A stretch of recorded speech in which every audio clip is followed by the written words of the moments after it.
Namaskar and a very pleasant good afternoon to all of you, and welcome to DELNET's today's webinar, which is on ways to enhance user satisfaction in libraries. It's a profound privilege for me to welcome you all to today's webinar, and at the very outset, let me place on records a very warm, sincere thanks to each one of you for your very kind presence with us this afternoon. I'm also much thankful to you all because you have given a very overwhelming response, to this very title, which is of great significance for we, the library and information science professionals. And this particular webinar was conducted on 30th of October 2020. And this is the second, repeat webinar that we are doing it today.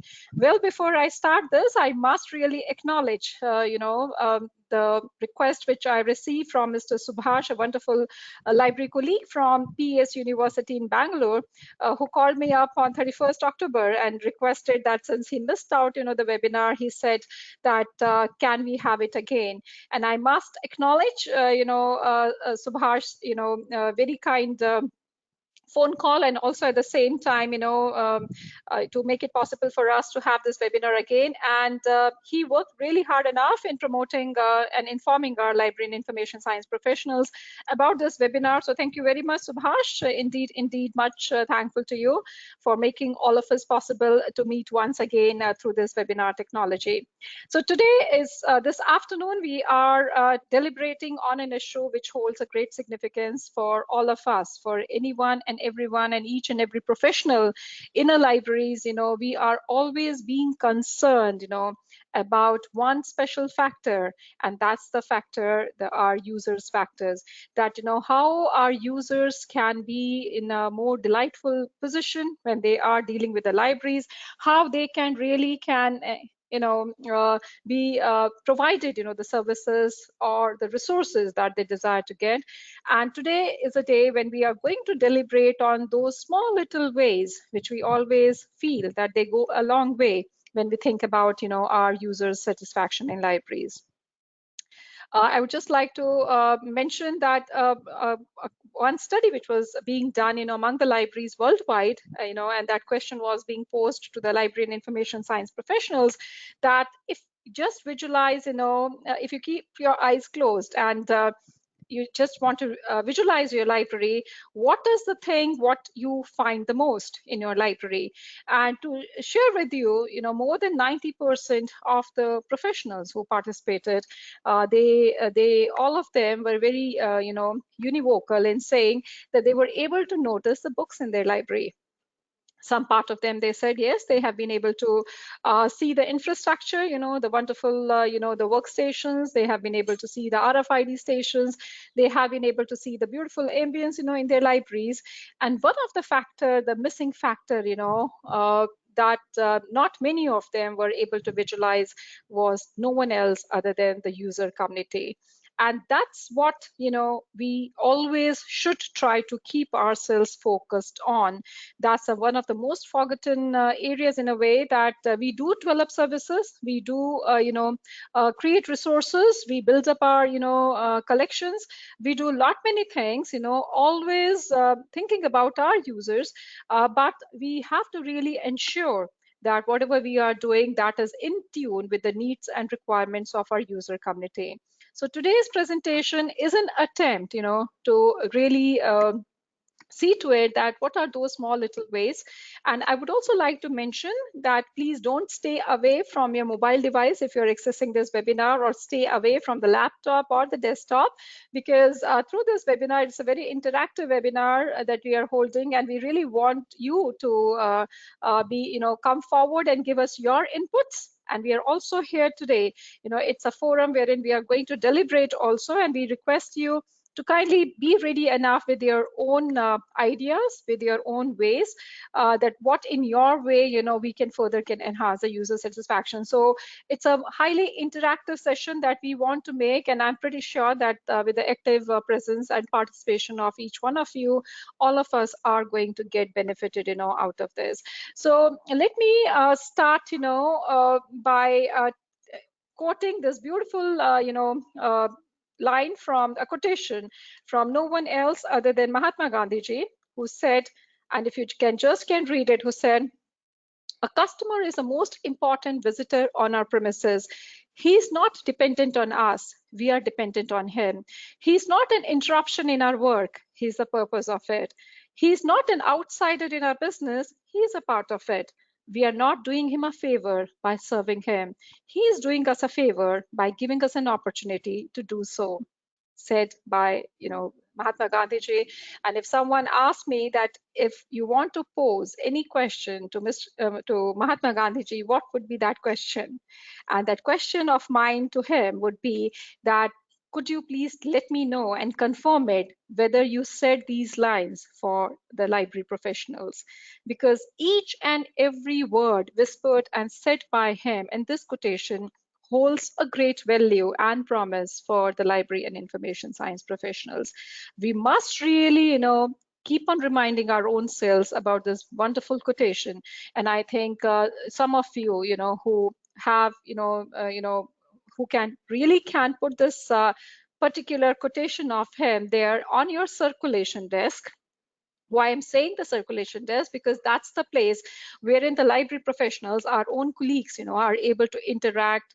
For the larger amount of time, is being spent by the users at the circulation desk. So you can have this, and also you are conveying that yes, it's a welcoming gesture, on part of the library, and also telling them that they are a very much a part of the library, and they are giving us a chance, and they are doing us a favor, by giving us a chance, to really offer our services to them. So on these lines, I would like to make a beginning to this, and yet another, a quote by Steve Jobs. All of us are fully being aware the profound, contributions he made by establishing the Apple company. And you can see this wonderful quotation which says, "Get closer than ever to your customers, so close that you tell them what they need well before they realize it themselves." And that's what we, the library and information science professionals, need to do that. I would also like to mention that the word customer, which is being used, there are different schools of thoughts, and then, you do encounter at times saying why you are calling a user a customer. And I would just like to make a very humble submission that we are the library and information science professionals. It is a library and information service. So it's a service. And when we are thinking about a service, when we say a user, it becomes a little more generalized term. When you say a customer, that means, yes, it is more a service industry. You have to perform, you have to do good, for them. And, each and every step that you take, even a small little conversation that you break into, with your users, they are well being a part of that customer relationship, So that's the reason. So it is a way that we look, and it is also the way that we, how it really makes more psychological impact, both on the users as well as, on those who are providing the services to them.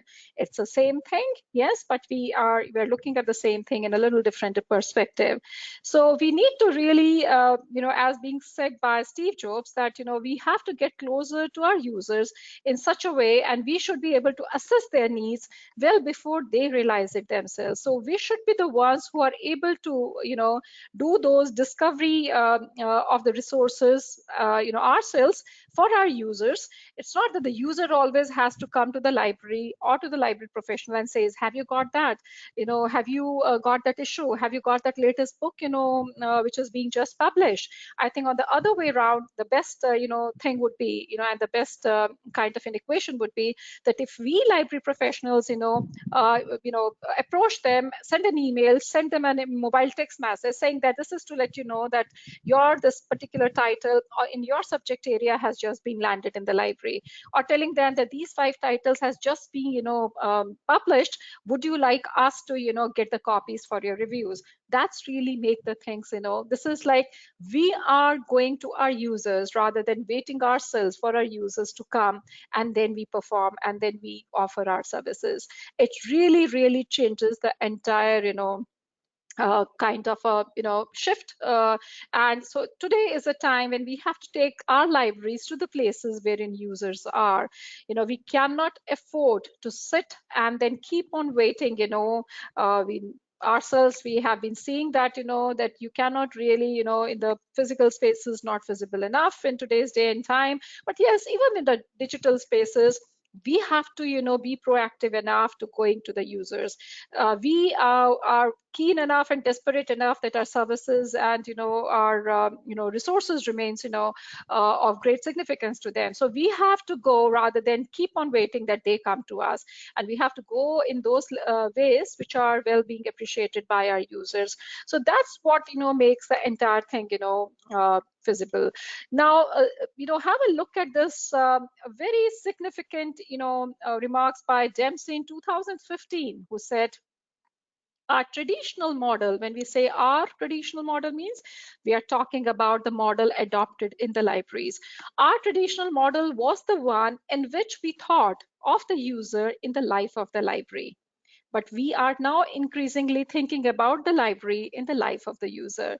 So you can see that how this entire paradigm shift has happened now.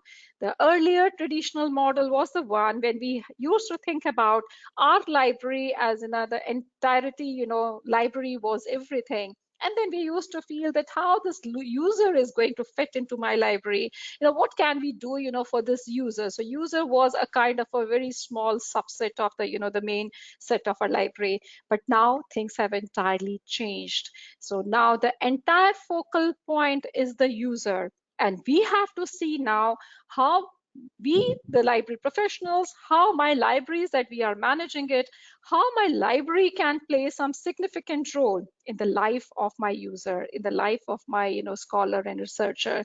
And that's the entire shift which has happened. And in order to, achieve this, in order to bring some very meaningful results into this kind of, change which has happened, we really need to change our mindsets. We really need to change, into there's a need for a very fresh new thinking has to come in, because now the entire focus we must have, whether we keep our eyes opened or we keep our eyes closed, only one thing that we should always be able to see is our user. It is not your user and my user, it is our user. And that's what organization network like DELNET, all the time that we have it, the things in focus is our user. So it is our user, mutually, collaboratively, everyone coming together and then trying to, contribute for each other. And that's what, we should always aim for. That is, making the major, of our attention always should remain on our users, their needs and requirements, and then to see that how we really can make the difference in the lives of our users, faculty, researchers, scholars, whomsoever, crosses our paths and whosoever, wants to get benefited. When we talk about the customer satisfaction or the user satisfaction, you can see we have to, no one wants to really be, on the left side of the frame. Everyone wants really to make, those who are dissatisfied, those who are not really happy, we want to make them as a more happy, satisfied, and the people who are really, being more appreciative of our library and information science services. So that's what we have to make our unhappy users as being into a state of the happy users. And I would like to take this platform also to say that our focus should always be those who are satisfied, those who are happy enough, they are talking high of you, they are appreciating perfectly. You appreciate, you admire, and you have to keep on your spirits alive, to maintain their expectations and meet their expectations well. But our major focus should also at the same time lie on those which are not really satisfied with your services. Because as you could see, was said by Bill Gates, that your most unhappy customers are your greatest source of learning. Very well said, very well said. And that's what makes the difference. If we are the ones who really gives a very due weightage, we really hold, our unhappy customers also in very high esteem, because they always gives you a chance. We should always keep our ears open enough and listen to them, because they always gives you a chance to improve. They always gives you a chance to bring a kind of a new thinking, also to address those areas which remains as the gap areas in your working. So we must really try always to see to reach out to those which are not really happy with your library services.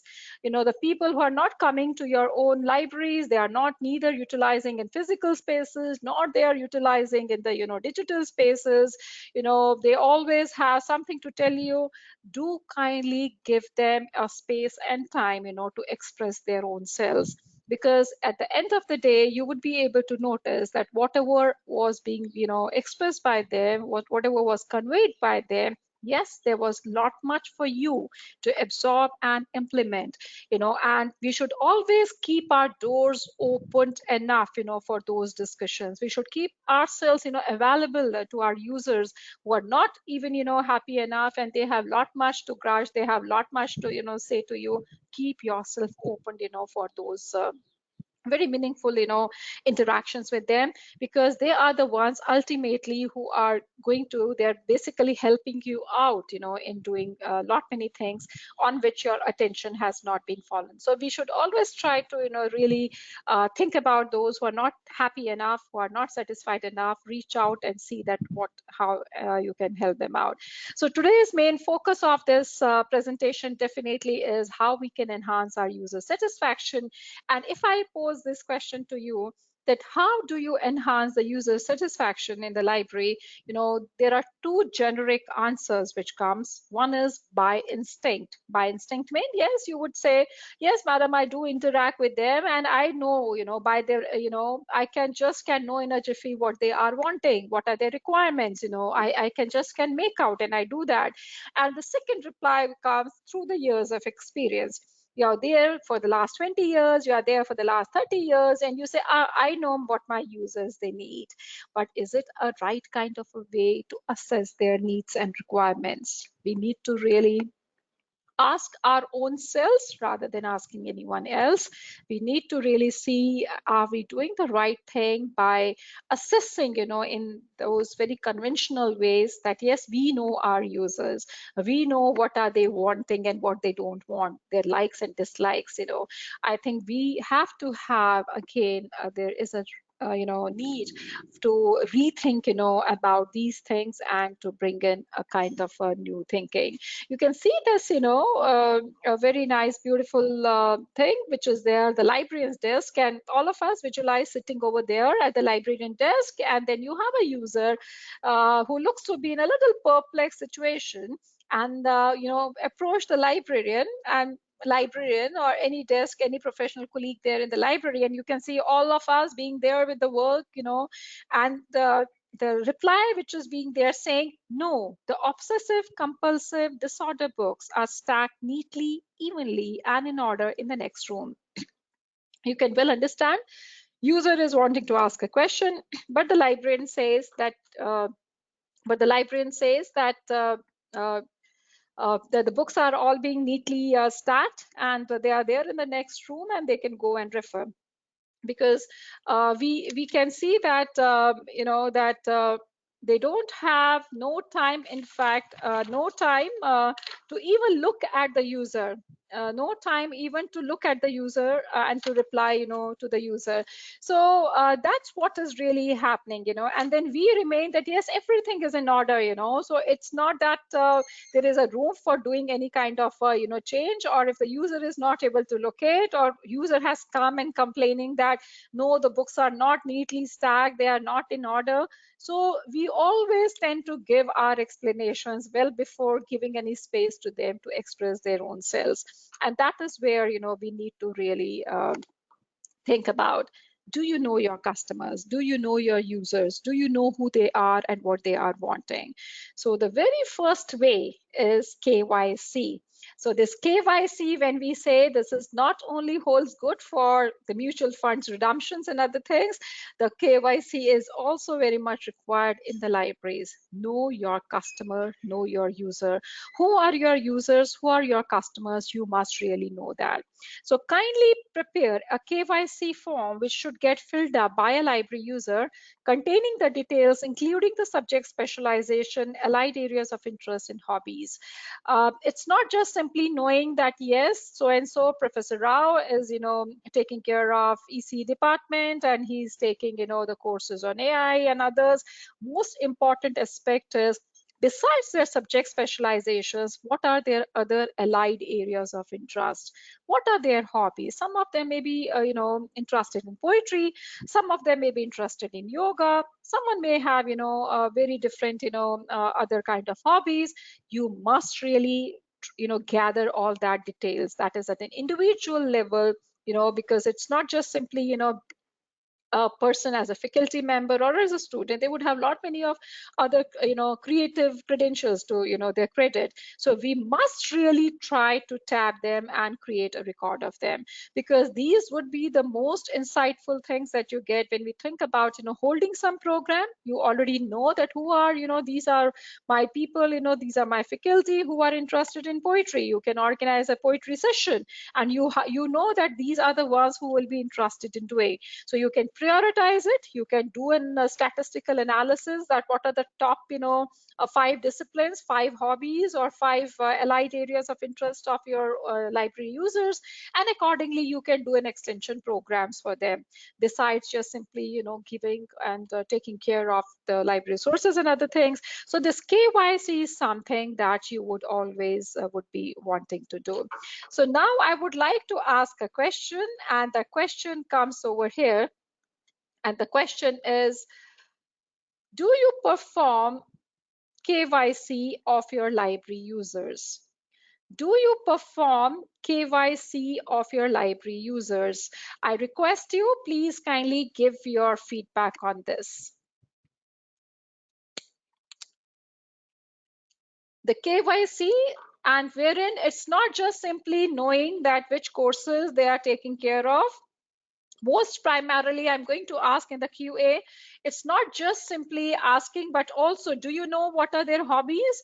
Do you know, what are the other areas other than the subject areas for which they are being appointed, other than the subject areas in which they are pursuing their research? Do you have a mechanism to tap that? Good enough. I could see 73% of you have said that yes, you are able to, you have the KYC in your libraries, and the remaining 27% said no. I'm going to ask you later, that thank you very much for being very, very participative and for giving an input, on inputs on this. The way number 2, the second way, feel great factor. And what is this feel great factor? And the great is G, greet all users and make them feel welcomed. Respect cultural and other personal differences. Evaluate and clarify customers' expectations. Address and respond to the customer's users' needs. Thank and verify that needs have been met. It is very, very important enough to have, those values being set, in our own library colleagues, in our own entire library team. That is, at circulation, you have a member who has come, for maybe issuing out or for return of a document. Please make it, try to give those values into the, our own colleagues around, that they must, greet their library users. It's not that greeting them in a very loud, kind of a fashion. No, be humble enough, acknowledge their presence, greet them well.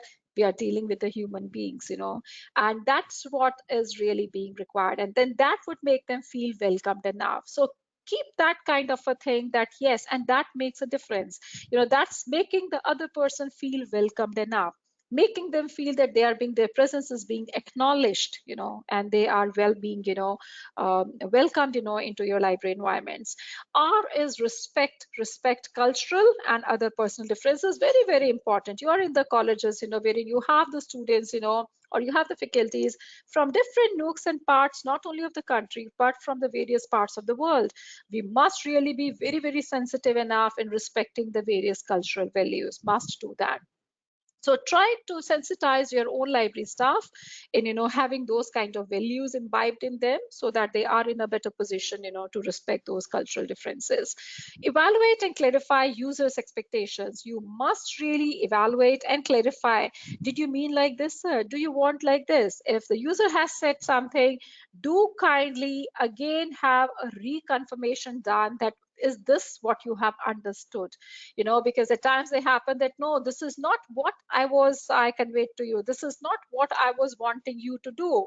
So it's good enough, before you start working on their query, before you start working on what they have, requested you, do kindly clarify once again with them. There's nothing wrong in having that, exchange of communication extended a bit, just simply by this, sir, as I could understand, this is what you want us to do, right?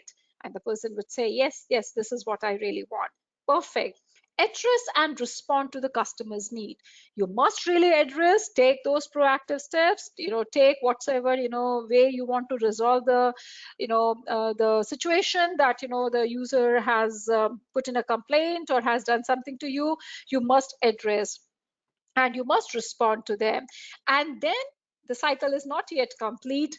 Thank and verify that needs have been met. What happens generally is we are able to do till the level number 4, that is address and respond. You make your own, whatever customer, the user has said, and you bring a, change, you do the things, but the cycle is not yet complete. The cycle would be completed if you go back again to the user and thank them, that thank you so much for bringing this to my attention. I wasn't aware about it. This problem has now been rectified. I apologize for the inconvenience, and verify again that whatever has been done, that is now in tune, with their requirements. So this last thing is something which is usually something which gets missed out, in our day-to-day routine work. And that's a very, request to all my colleagues, in the libraries. Please do kindly go back to the user, because what happens at times is the user has put in some complaint, you have done your best, but you have not gone, back to the user. And that may be your misfortune, that, the user comes back, after 1 month or 1.5 months, and again he or she encounters the same problem. And then the user feels that you have not done anything.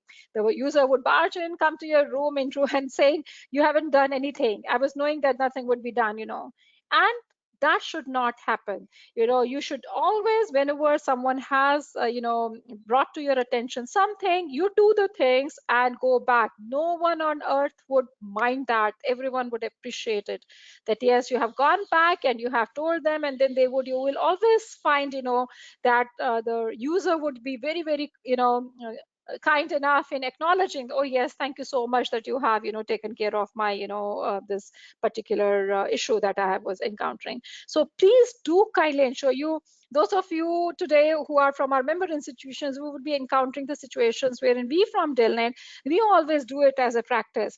So once you send an email, we say we are processing, we are looking into the request, and other colleague, would have sent you the, whatever you are wanting.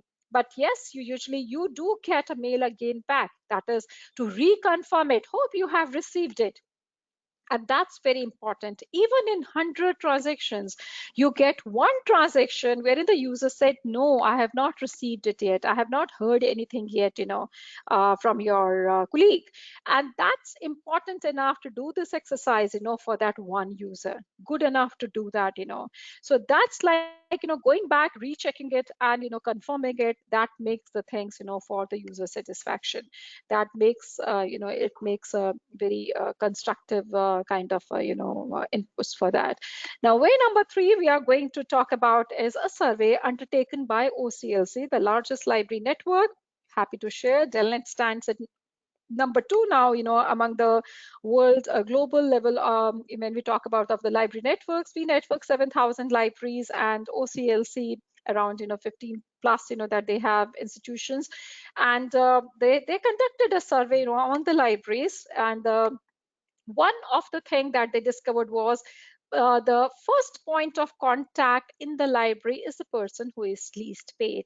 If we really visualize this scenario in our own libraries, you would agree with this fact that yes, the first point of contact, either you have a property counter or you have got a circulation counter. And but if you really compare the scenario with the world's best libraries of the world, you talk about the bestest libraries of the world, you would always find that you do have the librarians or the reference librarian's desk just at the entrance of a library.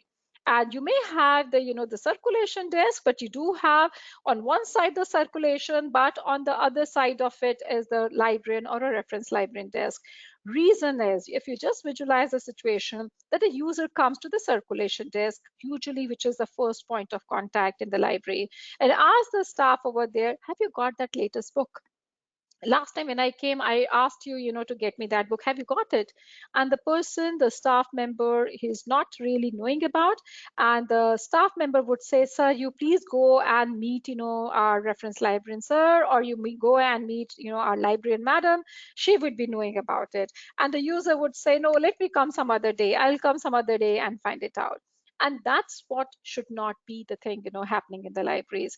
You should always try to see the first point of contact in the library is a person who should have a very holistic and good view of the library, about the services, about the resources, so that whosoever comes, should be in a position to, get the best of their, query answers. Physical quality students seek, yes, more friendly the people are, the students, anyone who comes into the libraries, they always appreciate that. Have library, so the desk be staffed by the friendly people, very very important enough. The first point of contact when we are talking about, have library hours that fit the lifestyle of our users. So now I would like to ask you a question, and the second question come, and the question is, do you agree that the first point of contact in the library is the person who is least paid? I request you, please kindly give your reply to this poll. Do you agree that the first point of contact in the library is the person who is least paid? I'm able to see the replies that yes. I request you all, please come forward in giving the reply to this poll. 68, it's like dwindling between 60. Yeah, it is 67% have said that yes, they do agree, with this particular statement, that yes, the first point of contact in the library is the person who is least paid. And you have another 33% who said no. So that means definitely you would be having, some other, desk, the reference librarian desk, the best desk you can have. You have your own librarian desk, just at the entrance. That makes a difference. It really makes a difference. Someone encountering, and a problem somewhere in the library, they can come and then say, okay, this issue is there, and then they feel that yes, that's being taken care of. It should not be like, a maze, and then you have to look around and see where to find, then, whom to approach. That should not be there. So now way number 4, listen to your users and get specialized in the art of listening. We can acquire the art of speaking, but the art of listening is one of the, someone says that you have a wonderful listening, skill. That's the biggest compliment one can get, because we may be the good speakers, but may not be the good listeners. So it's good that we must really acquire this skill set, to listen to our users and get specialized in this art of listening. If you see this, it's important to listen to your customers, the users, so that you know their wants and needs. Closing our mouths and opening our ears is the first step in building lasting customer relationships. Very rightly being said. Closing our mouths to keep our mouth shut and to keep our ears opened to listen. To whom? To our own users. very, very important enough. And we must really exercise this. We must really consciously exercise this. And whenever you have a user, whom yes, they have lot much to say, lot much to put in complaints, lot much to say about your services, resources, or anything, keep on telling it to your own self that no, I'm not going to open my mouth and let the user speak out. Because at times it happens when a user starts speaking, we intend, that's a very usual human tendency, we tend to defend our own selves. We tend to tell them that no, no, no, it's not like this, we have been doing like this, we have been offering all and this and that. And you will abruptly be getting a reply back in a very stern voice saying, I have not yet completed, let me complete first. This is a very usual, that let me complete first. That means why the user is being compelled to say like this, that let me complete first. That is, we are not giving them a space, wherein they can express their own selves. My very, very, candid suggestion, keep on reminding your own self. It says, keep calm and listen to your customer. Keep on telling in those scenarios, just acquire the skill of listening by telling, you should have that kind of a mechanism, which should get activated in such scenario, wherein you just keep on telling it to your own self, I have to keep calm. And yes, let the person speak. I will speak later. Let him speak. Let him speak. You just keep on repeating this to your own self, that keep calm, let him speak. Keep calm, let him speak. And that makes the difference. That really makes the difference. And when the person is all through, he has expressed, he or she, just then say that I'm sorry that you have encountered this issue here, and let me look into that. Give me a little time and I will revert. And as being indicated in the previous slides, you will, that great factor which is being there. So feel great factor. So you apologize to them, tell them, sorry, this has happened. You go at your end, see what has happened, resolve the situation and all that, and go back again to the user. But yes, for achieving all this, we have to get specialized in the art of listening. So as I said, in such scenarios, just keep on telling into your own self 2 sentences, keep calm and let him speak. Let him or let her speak and keep calm. And that you would encounter yourself, that the things would improve for good. Now herein comes the question for you. And the question is, the question comes, do you think that LIS professionals should improve their skill of listening to their users? Do you think that the LIS professionals should improve their skills of listening to their users? Please be very frank enough, in giving the inputs. That makes the surveys, the best surveys are those wherein the participants, they give the most candid feedback, no pressures, and whatever you want to say, you say that. So do you think that the LIS professionals, should improve our skills of listening to our users? Please come forward. 42 seconds have lapsed. Come forward and give us your feedback. That's good enough. 97% of you have said yes, we need to acquire the skill of being the good listeners. There is a lot much that we need to do. 97% of you do agree. I also do agree. I would have also given a, in the poll for yes, that yes, we have to acquire the skill, of acquiring the skills for listening to our users, to our, in our libraries. 3% said that no. So I think they must be among the good listeners, and as a reason they have said that no, there is no need for them to acquire the skill set.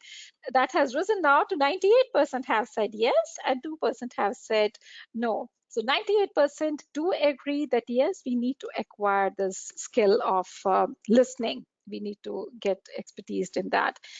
We have another yet important skill, and that is you must speak to your user and enhance the verbal communications. Very, very important thing. The verbal communications always are very important. You must be wondering why I remained silent. Why I remained silent was because silence is being considered the biggest mystery of the world. If someone says, what is the biggest mystery of the world? I would say silence. Because reason is you never know what is there, on the other side. You never know what is happening in the mind of, the user. And that's the reason we should never ever encourage a scenario when there is a silence, because silence means there is totally and discontinuation of a communication channel.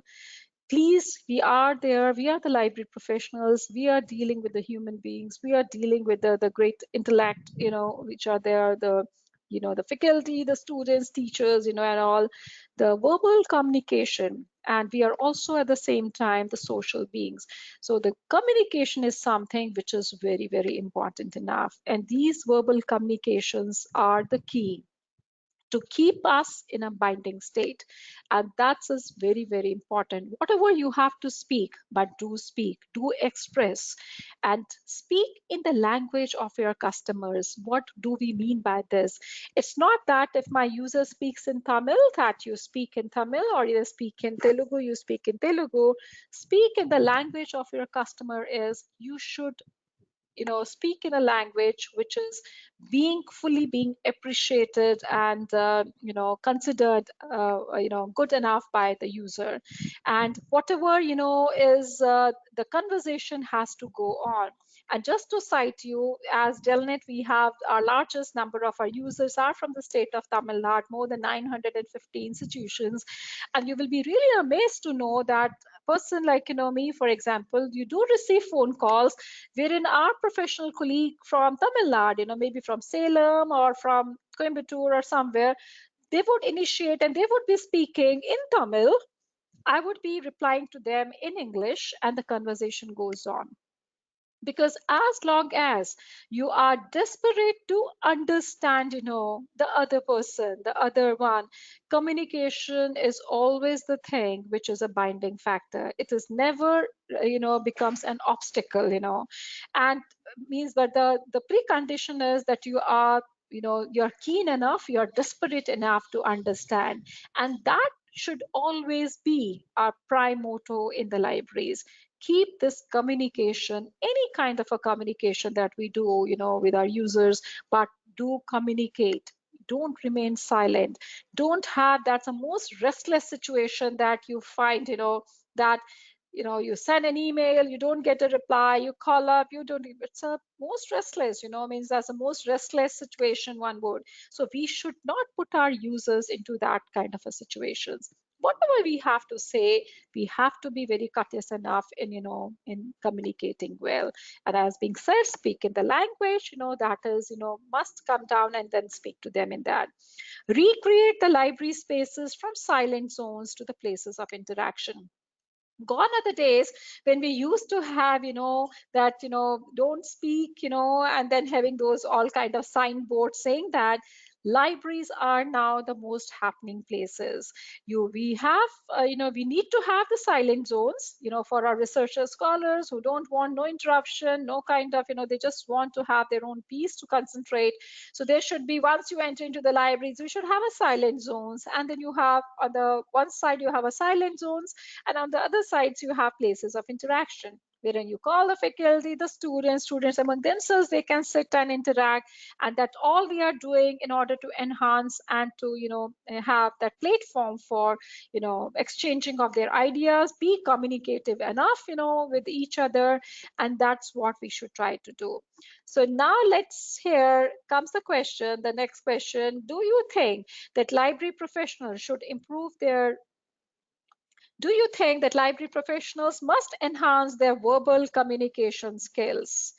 Do you think that library professionals must enhance their verbal communication skills? I request you all, please kindly give us your feedback for it. Do you think that library professionals must enhance their verbal communication skills? I would appreciate if you may kindly give me a feedback about it, and then we are going to, assess it. Uh, Sir, I'll call you back, sir. I'll call you back in a while. I'm on a webinar. Yeah, thanks. Thank you, sir. So I request you, please kindly, do you think that library professionals must enhance their verbal communication skills? That's good enough. 96% of you very candid enough in saying that yes, we must enhance our communication, verbal communication skills. 4% said that no. So as I said, you must be already acquiring those skill sets. But yes, today is a time when we learn, unlearn, and relearn. That's a very, very important thing. If we are able to do that, we can do really wonders in whatever disciplines we are in. Learn, unlearn, and relearn. So that's the need of the hour. At the same time, let's talk about the way number 6. And the way number 6 is be prompt in responding to the written verbal queries of the users. Do respond proactively to the users' queries received through emails, phone calls, and the postal letters. Even if you may like to write to someone with a detailed reply, kindly inform the user about it. I would just like to say that, whenever you receive any communication, and it can be through any mode, like majority of us, it's all the email communications that you do, kindly keep a practice that means first you keep on responding, and even that yes, this mail is going to require a lot much of your time, and you are not in that frame of mind at the beginning or the middle of a day, and you may do it towards the fake end of the day. Do reply back to the user saying that I have got your mail, I would definitely be responding to you by this evening, with a detailed reply. And then see to it that you reply to them, means keep your commitment. As a practice, whatever emails, like, organization like us, Delnet, I receive on an average 250, 300 emails in a day. But still you see to it that, it's not only responding. At the end of the day, quickly again, you go back, to your incoming mail, just to ensure, by seeing the header, you ensure that, yes, I have responded. So, and please do kindly cross check that the no mails, should remain unanswered from your end. One little mail remains unanswered, and it's not someone calls up, someone sets another saying a reminder or first reminder. No, we should not really, whether it's coming from a user, it's coming from our professional colleagues, it can be from anywhere. So please do kindly, even if you have to go back to them with a very detailed reply, do tell it to them that you would like to come back and give write back to you. So these are smaller things, but yes, it does matter a lot. And let me just ask you a question, and that question is, do you think that library professionals promptly responds do you think that library professionals promptly responds to the user's queries? May I request you, please give us your feedback on this. Do you think that library professionals promptly responds to the user's queries? Please come forward and give us this reply. Do you think that library professionals promptly responds? Promptly means it's very, very promptly, we respond to them. And please come forward. I'm requesting many of my attendees, in order to ensure we have a good percentage of those who have voted for this. Please come forward and give us your replies. Thank you very much. Good to see 84% are of the view that yes, promptly you are responding back to our users. This is a really, really quite a good thing to know. 16%, yes, there is a room, for further, enhancing that. Other important thing I would like to mention is the way number 7, and the way number 7 is to devise user engagement strategies. It is very, very important. The most pressing issues, even when we talk about the administrators, we talk about our own library colleagues, one of the most important issue which is being encountered is how to, bring the users to the libraries, how to increase the footfalls, whether they are the physical footfalls or they are the digital footfalls. We really want to see how we can increase that. And that leads to what we call it the user engagement strategies. keep them engaged on some pretext, on one pretext or the other. Keep them busy, with the library, with the library services, with the library resources, with the library activities.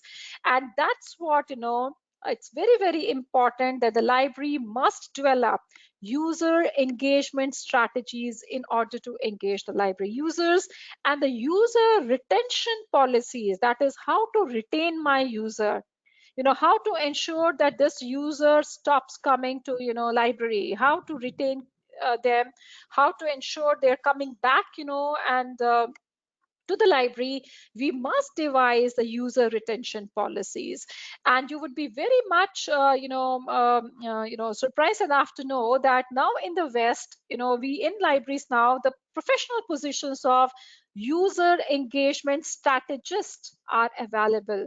So you have now, it's not just simply, a colleague who is taking care of circulation or taking care of reference services or something. You have now the professionals in the libraries who are holding the positions, and they are strategizing, how to have the user engagement strategies drafted. What are the various activities, what are the various actions that the library must take in order to engage your users.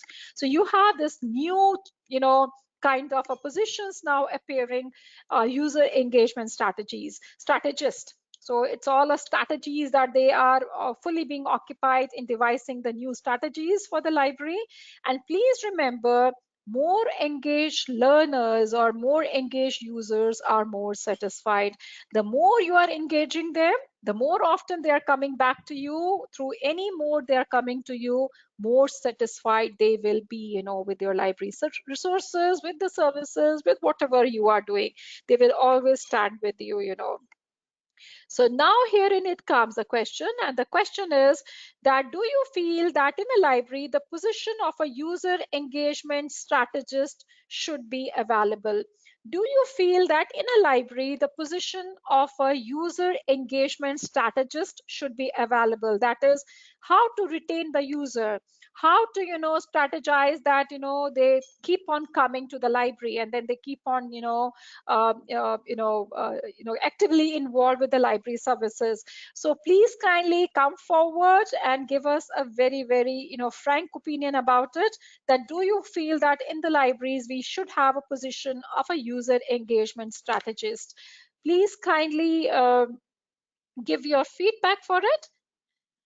Thank you very much. We could see that 90% of you said that yes, there is a need, for having a user engagement strategist in the library in order to ensure that we are able to, bring our users back, able to ensure that we are doing something which is in line, with our users' requirements. And yes, 10% said that no, they don't agree that we should have this. But fairly, a 90% of you have felt that. Way number 8, use of social media for enhancing connection in the libraries. And the library must make the best use of social media tools like Facebook, YouTube for enhancing connections. According to a survey being done by Taylor and Francis, among in the libraries, the use of social media in libraries, overwhelming 88% of the respondents to the survey felt that social media would become more important to the library in the future. Also, I would like to mention that in the best of the libraries of the world, the librarians, reference librarians, have their social media accounts like Facebook, Twitter, and they interact with the library users through it.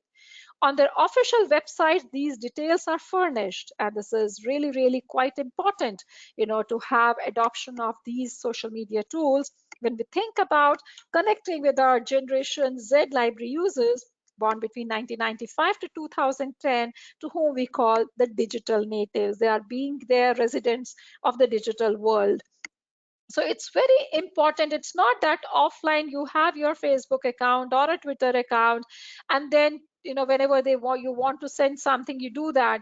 You must make your presence felt on your library websites. You must really disclose your Facebook accounts details and other things. So, and you also can make it as a part of a exercise that wherein everyone of your colleges, institutions must have those accounts, and then in a one single go can interact with them. And this is what exactly is happening now in the libraries of the world. Now let's have yet another time for yet another poll. And the poll question now comes, and the poll is, do you use social media for connecting with your library users? Do you use social media for connecting with your library users? May I request you, please kindly give your feedback on this. Do you use social media for connecting with your library users? Please kindly give your feedback. We'll be more than happy, to see what is happening in the libraries and what exactly are you doing in the libraries. So when we say social media for connecting with the library users, it's not that you hold a social media account. We are more keen to know that do you use them in getting connected with your library users. Let me just tell you the results of this poll. 70% of you said yes, you are using a social media in your library and for connecting with the library users. And 30% of you said that no, you have still not embraced social media in getting connected with your library users. But yes, definitely it's a good tool if we are able to do it in a very, very controlled manner. So thank you very much for being so participative. Way number 9, to conduct remote offsite online training sessions for the users and to organize webinars. So you can have any kind of sessions done for them. These sessions can be recorded, it can be viewed, you can put it on their sites, But yes, keep on doing this on all the time, I would also like to mention here, we do have now consortia which are happening for offering training programs. So in a particular cities, even we see that in Australia, for example, some of their major big libraries are coming together in offering the trainings, the offline trainings, the online trainings, and per month a particular institution takes care of that. Even for the reference queries, they are doing that. So consortia not only for e-journals and e-books, also for providing the trainings and the reference queries, reference help, and other things. So it's important enough that we keep on doing such kind of a thing. And let me have, you must be wondering that it's one after the other, but we really want to get some feedback from you. I would just want to know, have you organized any webinar for your library users during the pandemic? Have you organized any webinar for your library users during the pandemic? May I request you, please give us a very frank, candid feedback about it. Whether have you organized, have you means as a library professional, as someone who is taking care of the library, have you organized any webinar for your library users, especially during this challenging times, the pandemic period? So the results are 47% of you, now it's dwindling, it's 48% said yes, you have organized. 52% has said that no, you have not organized. So it's like a 50-50 ratio. 40, now the ratio is 46 to 54. 46 said yes, you have organized, and 54% have said that no, you have not organized it. So it's important enough that we keep on having some kind of an activities done for our users. You can see an example here. We are holding webinars. DELNET now, for the past few months now, it's like every day we are holding a webinar for our member institution. Let me take this platform also to inform especially of those attendees who are from our member institutions that DELNET is organizing webinars for our member institutions, for their faculty members, students, researchers, scholars, for our own library colleagues. So if you belong to a member institution and you want us to hold a webinar on DELNET resources and services, just kindly send us across an email and we'll be very happy, to finalize a day and time for doing that. So this is what, we can do that. Way 10 is develop user-driven policies for your library. It is a very important thing that we must develop user-driven policies. Who is driving these policies? User-driven. The user is in the driving seat. We are not sitting at the driving seat. It's a user who is sitting at the driving seat and who is driving these policies rather than driving the users away. So rather than driving the users away, from the libraries, we have to ensure that we make these user-driven policies. Most importantly, we need to remember Involve the library users community for the suggestions and inputs before finalizing a policy meant to be implemented for them. We do encounter a large number of times when the policies are made, when the resources, services are being made, they get developed, they get implemented, and after implementation, you approach the users and then you say, fine, now you rate this. It's a polling, it's a surveys which are being conducted, and then you get utterly, shocked at times, that the user would say that no, this is not what we want. Why those kind of scenarios happen? Those scenarios happen when we don't take, our users on board, when we don't take our users, suggestions and consultations, when we draft, and we think about when we conceptualize, those resources, services, or even the policies. So it's very, very important enough that whenever we are taking any decision for certain for anything whatever we are doing, when the stakeholder is our library users, you must really ensure that you have their representation, a good representation of your library community members in those decisions, because that they always will tell you, they will convey their concerns and issues about it. And that's what, that's how you can make those user driven policies wherein users remains, at the driving seat. So it's very, very important that you do that. And herein comes the question for you, and the question is, do you have a well documented library policy for your library users? I'm not I'm not asking you that whether you have a library rules, regulations, but I'm asking you for a library policy. Do you have a library policy for the library users? Not the library rules. Library rules everyone knows, but it's a library policy. As a policy, have you drafted any policy for that?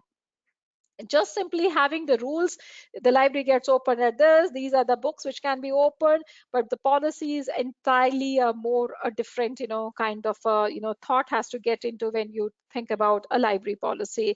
So have you drafted any library policy? Please let us know about it.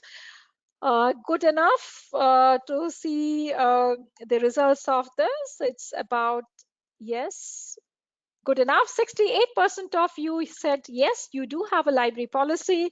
32% of you said no. So those of you who are not still having a library policy, it's a sincere advice. You must really draft a library policy, and take your users with you in that.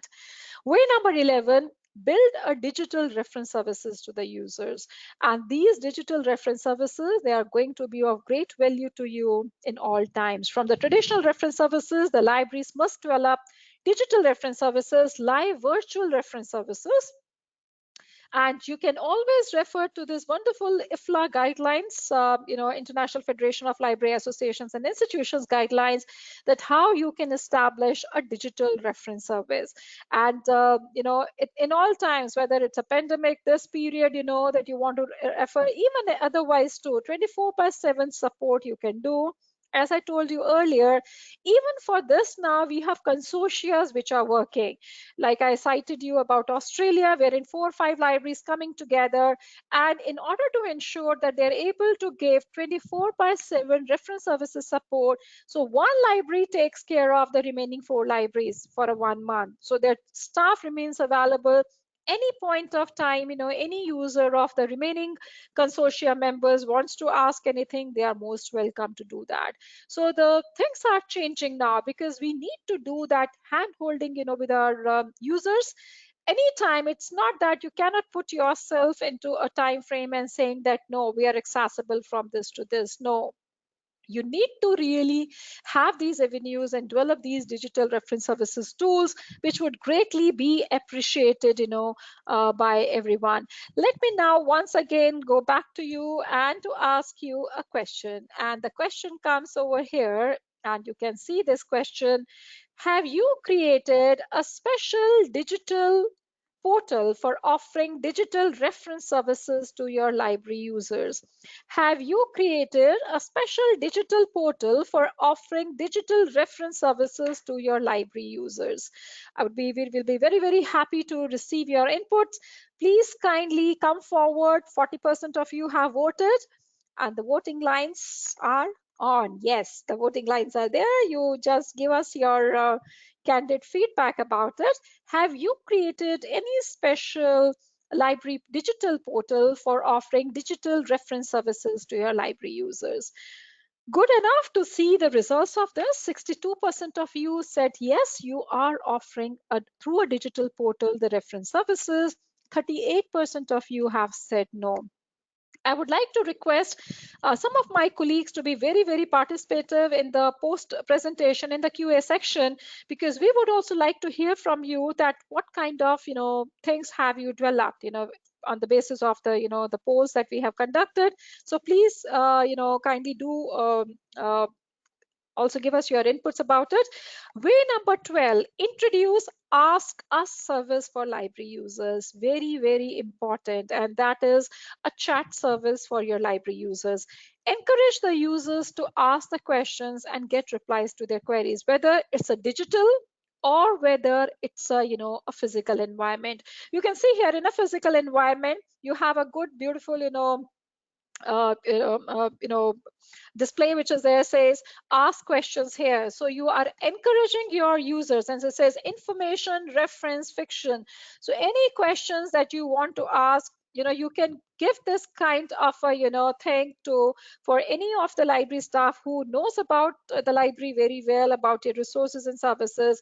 And you are, in a way, it's more an encouraging environment for the users, wherein they feel that yes, whatever they say, whatever they ask, is well being appreciated. So do create this kind of an ask a service, and you can do it in the physical environment as well as you can do it in the digital environment. But this really does matter. And herein comes the question once again to you. And the question is, did do you offer Ask Us service in your library? Can I request you, please be frank enough in telling us, do you offer Ask Us service in your library? Do you offer Ask Us service in your library? Please be frank enough in letting us know, do you offer such kind of a service? That's good enough to see. 70% of you said yes, you do offer this Ask Us, and 30% of you said no. It is good. Those of you who have not yet implemented, try to implement this. It's really a wonderful, support that you would be offering to your users. Let's quickly go to the next one. And the way 13 is appification of library services. That appification is done in order to amplify your library services. And today is a world of apps. Whatever app, if you ask any youngster, no one wants to do in a conventional manner, traditional manner. For anything and everything, it's the app which is there. And there's a greater need that we develop such apps for our library services. There's a greater need that we develop an app for our libraries. So the mobile apps we develop for various library services, facilities, and resources, which would facilitate a better utilization by library users. And there are not many mobile apps for the libraries available worldwide, but you can see there are libraries in the West who are really doing so wonderful work by developing. Those of you who are from engineering and technology institutions, I can suggest that you can make a competition, in fact, among your computer science students, saying that you want to develop a library app, and saying that the first best three, apps developed, we are going to give you a certificate of recognition and all that. So this is something that you can get it done. And youngsters nowadays are techies, they can develop that app. You can have various facilities. Even you can see, if you just say library app, even in Google, SU, North Carolina State University Library in US, you can see they have got right from searching your own OPIC, location and hours. Ask Us is here in the digital way, that's being there. Then you have a webcam, the news and events, everything, full website, own library website that's being there, reservation if you want to do, computer availability, in your library you want to book that. Even you can see the latest books which has come into the library, you can create that app. So you can always can think about, make an attempt, and create that kind of a library app for your own. And here in comes the yet another question for you. And the question all of you must be knowing, have you created any library app? We are talking about a mobile library app for your library users. Mobile library app, it's a mobile library app we are talking about. Have you created any mobile library app for your library users? Please kindly be frank enough in letting us know, have you created any mobile library app for your library users? So the results, 34% of you said yes, you have developed, 66%, now it has come to 33% have said yes. It's changing. 32% have said yes, you have developed the library app, and yet another 68% have said that no, you have not developed any mobile library app for your library users. It's good enough that we developed that. And those of you who said that yes, you have developed, perhaps we would be very happy if some of you in our QA section session, comes forward and share your library experience, share your experience that how you have developed your library app. So thank you so much for being so participative, in this and for giving us your inputs. Develop tools to receive feedback from the users. It's very, very important that we should keep on conducting these surveys, and very regular kind of a feedback should be there. And it's not like that you just do it once in a year of feedback. No, feedback is something that should be there with each and every moment. Whenever service is offered, get a feedback from the user. That really brings this gap more narrower and narrower, the gap which appears between the communication between the user and the libraries. And at every moment, if you keep on getting their feedback, that how did you like this, did it meet it, does it meet its expectations of yours, you are always in a very communicative kind of a mode with them. And also nowadays you can have this bulk SMS services are available. You can send across the mails, messages to them on their mobiles, and you can get that. Use of signages, graphic panels in a library, definitely these are smaller things, but it really matters a lot. These are very inexpensive ways of doing the things. You're not going to incur even a very bigger library somewhere in 7,000-8,000 rupees. You can do lot many things, but that brings in a lot much of inviting environment that you do that in your libraries. You can have a beautiful combination of colors done in your libraries while designing these signages. You can have the logos, you can see here quiet zone, interactive zone, and it shows the way. So left side, right side, and then non-fiction and nice good color schemes, you can always use that. So the library guiding, signages, display lighting, sign technology, and branded library materials enhances the user's experience, and they are the most inexpensive ways which makes the lasting impressions. The main collection areas, the staff areas, the study areas can be marked distinctively with them.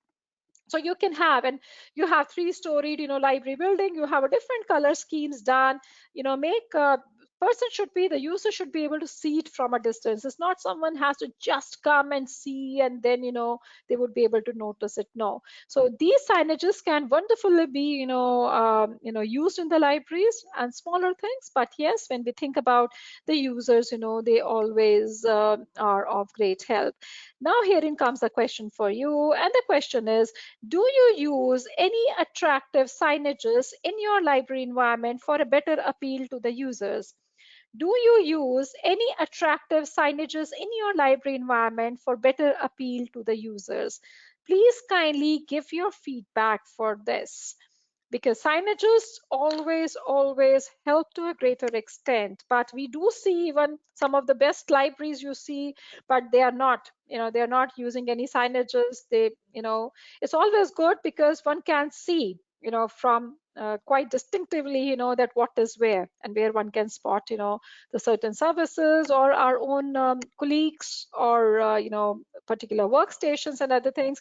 So 73% of you said that yes, you are using the signages.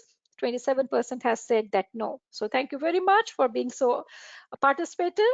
Personalized value added services to the users.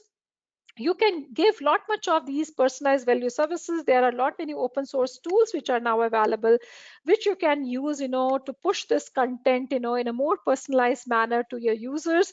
And you can even use the mobile phones, as I said earlier, you can have this bulk SMS messages and other things, you can utilize it. So on the personalization, we have uh, the poll, and the poll goes to you now. Do you offer any personalized library services through mobile to your library users? Do you offer any personalized library services, anything more personalized, using the mobile technology? Do you use that for your library users? Please give us your feedback on this. 32% only have voted as of now. I request you, please kindly be fast enough in giving us your feedback about it.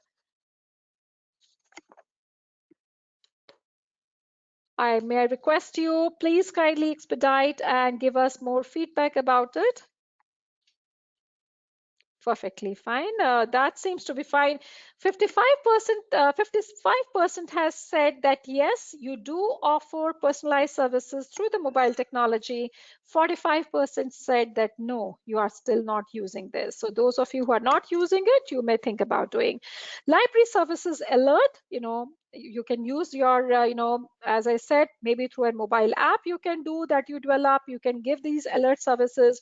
You can do it through emails, which we have been doing it, over the years altogether. But you can bring in, the mobile integration now, and you can use the same.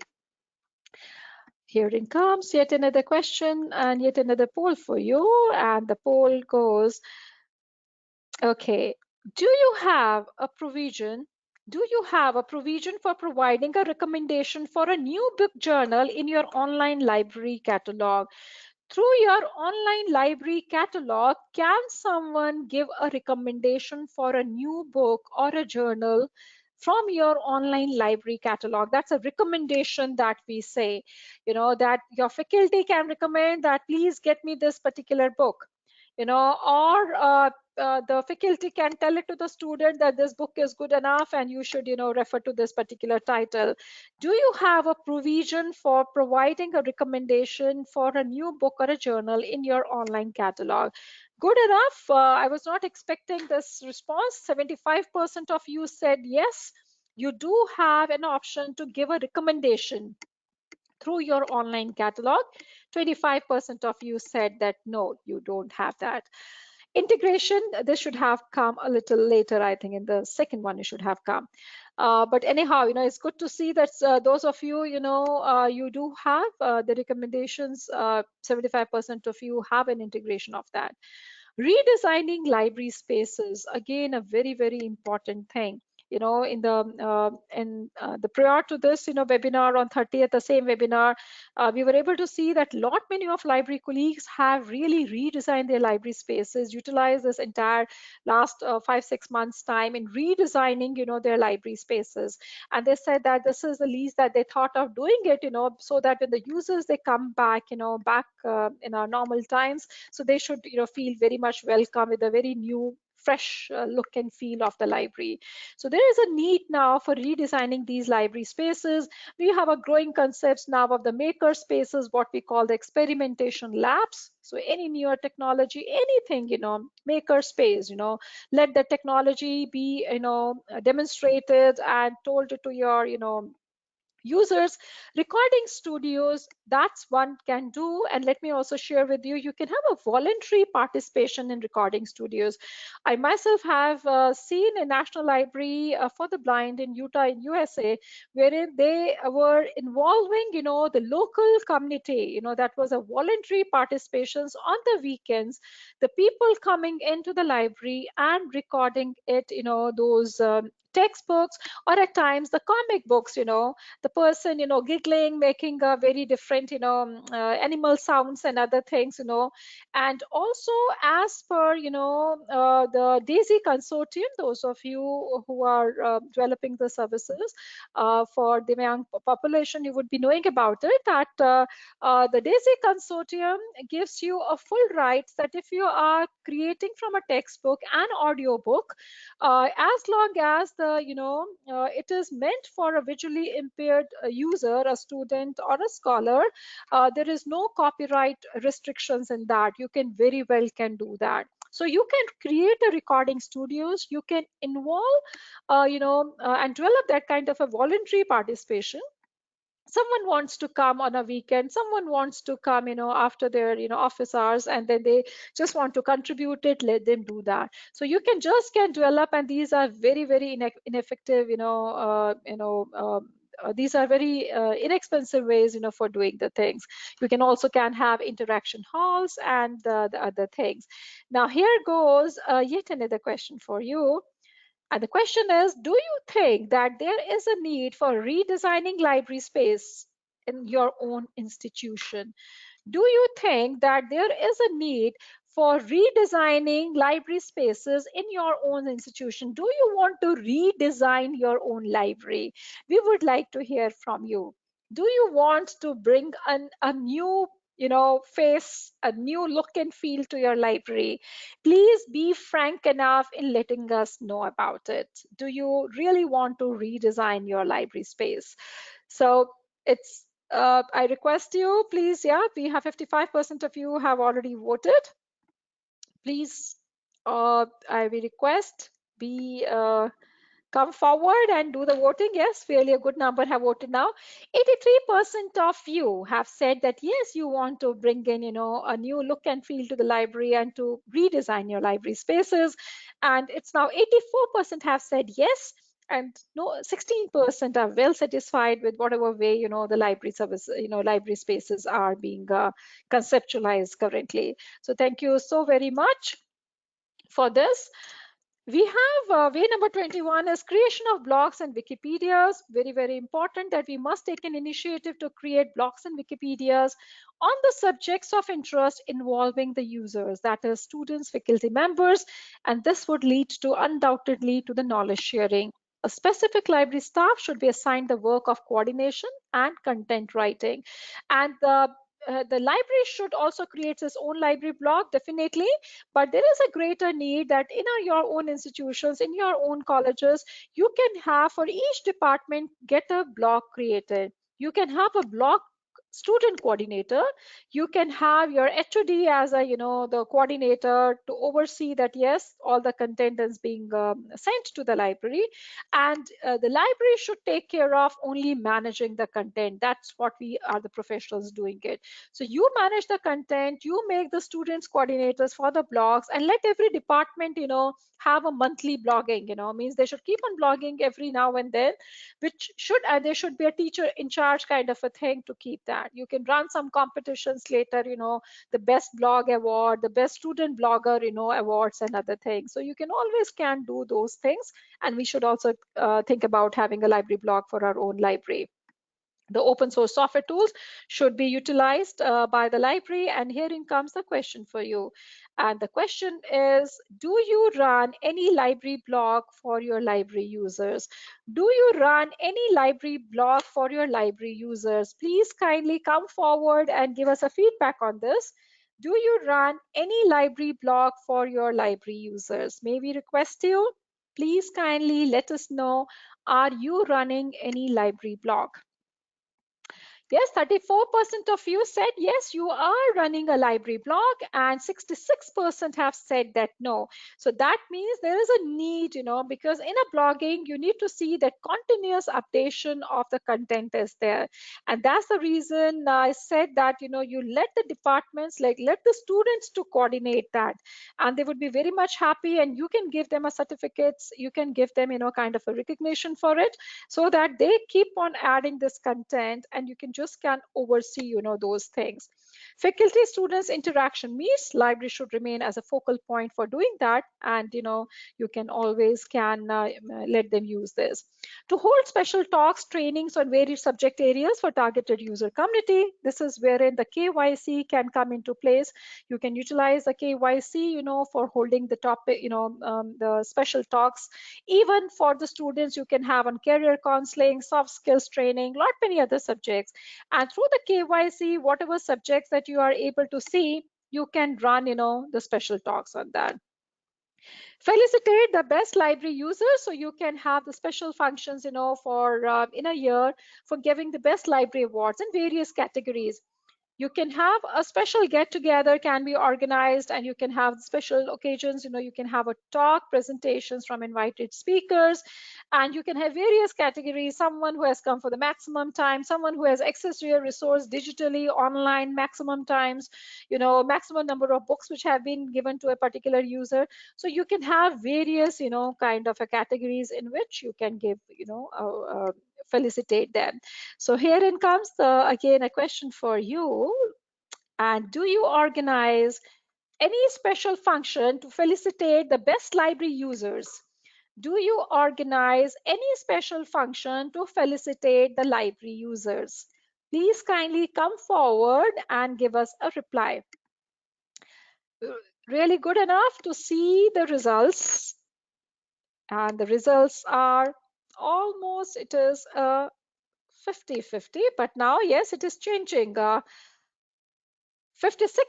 of you have 58% of you have said yes, you are having the you are felicitating your best library users, wherein it's a 56 to 44 now.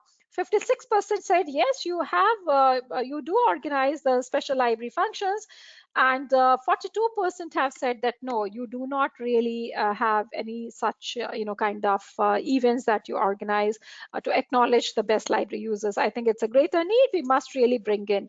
I would just like to mention here that we do have way number 25, implement ISO for user satisfaction in the libraries. This is an ISO standard for customer satisfaction, and you can refer to this. It's a very wonderful ISO, ISO 9001 customer satisfaction 8.2.1. You can refer to it, which can help you even in devising a policy for your own library, because it undertakes a lot many aspects. It dwells into a lot many areas, which it will give you and more kind of insights that how you can bring in those kind of policy decisions implemented in your library setups. And this educate measures can be taken, and that's what we really want to do. Use of social media analytics tool, it is a very, very important thing. Yet again, that is, it's not only using a social media, but most importantly is social media analytics.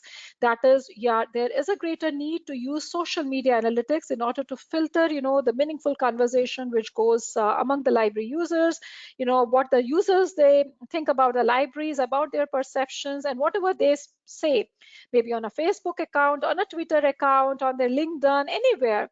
And there is a growing trend in the libraries for what we call the social listening.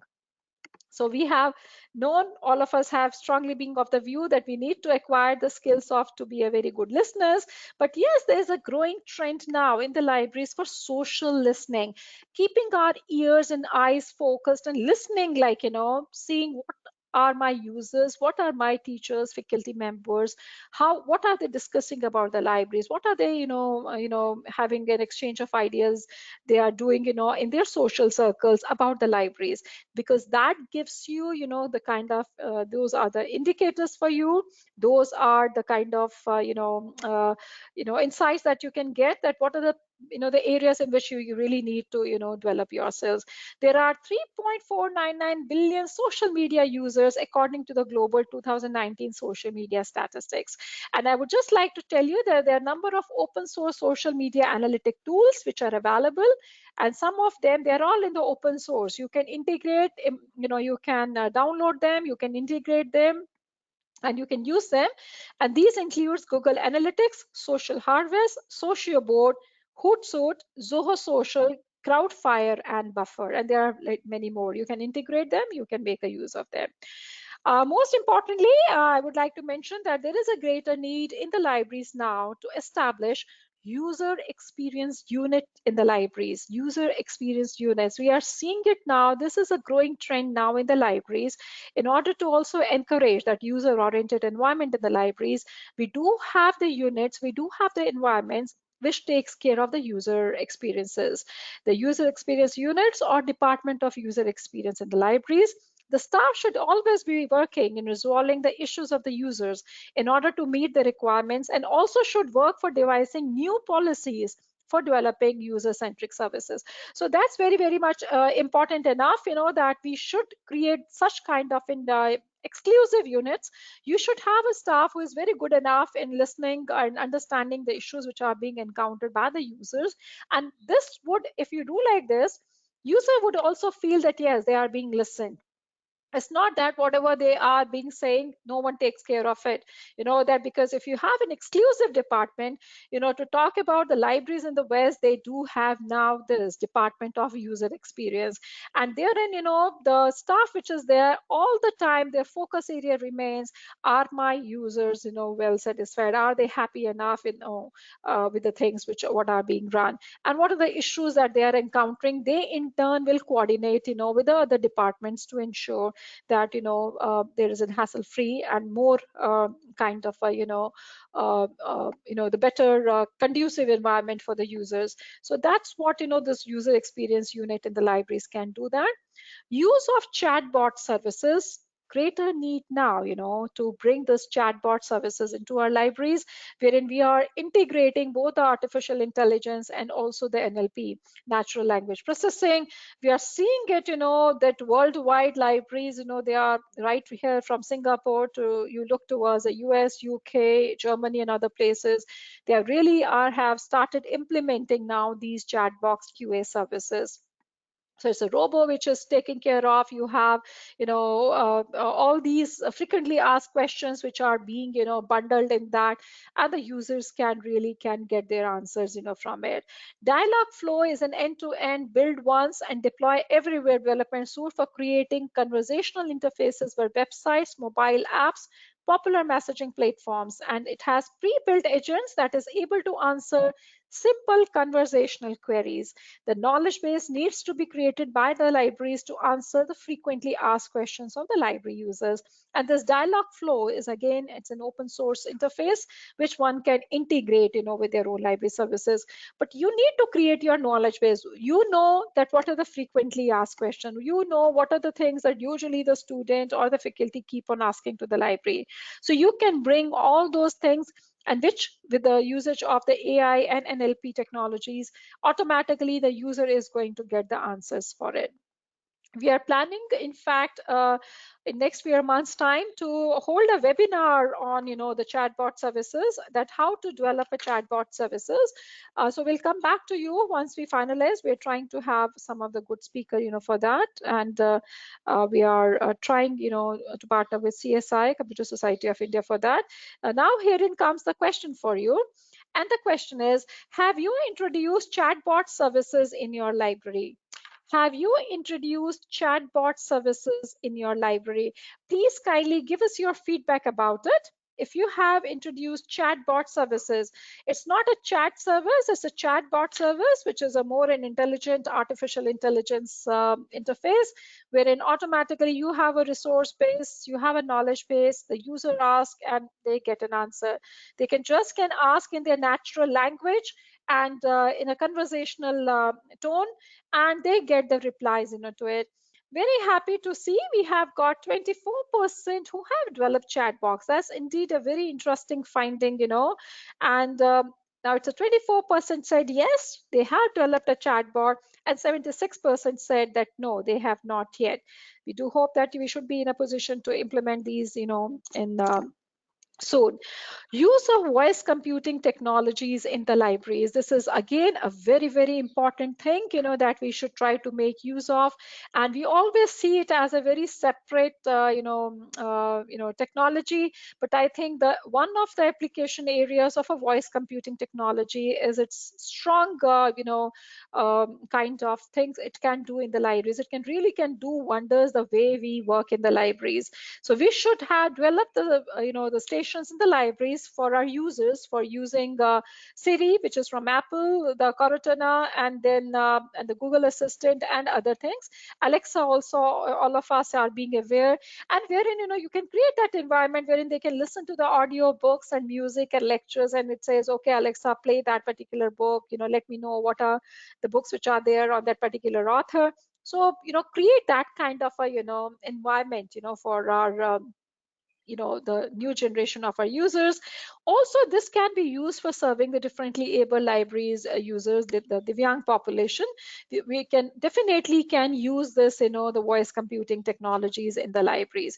So I would now like to ask you the question that do you make use of any voice computing technology in your library for your library users? Please kindly let us know, do you make use of any voice computing technology in the libraries for your library users? Have you made use of this voice computing technology for any of the functions of your library for your library users? It's good enough to see the results.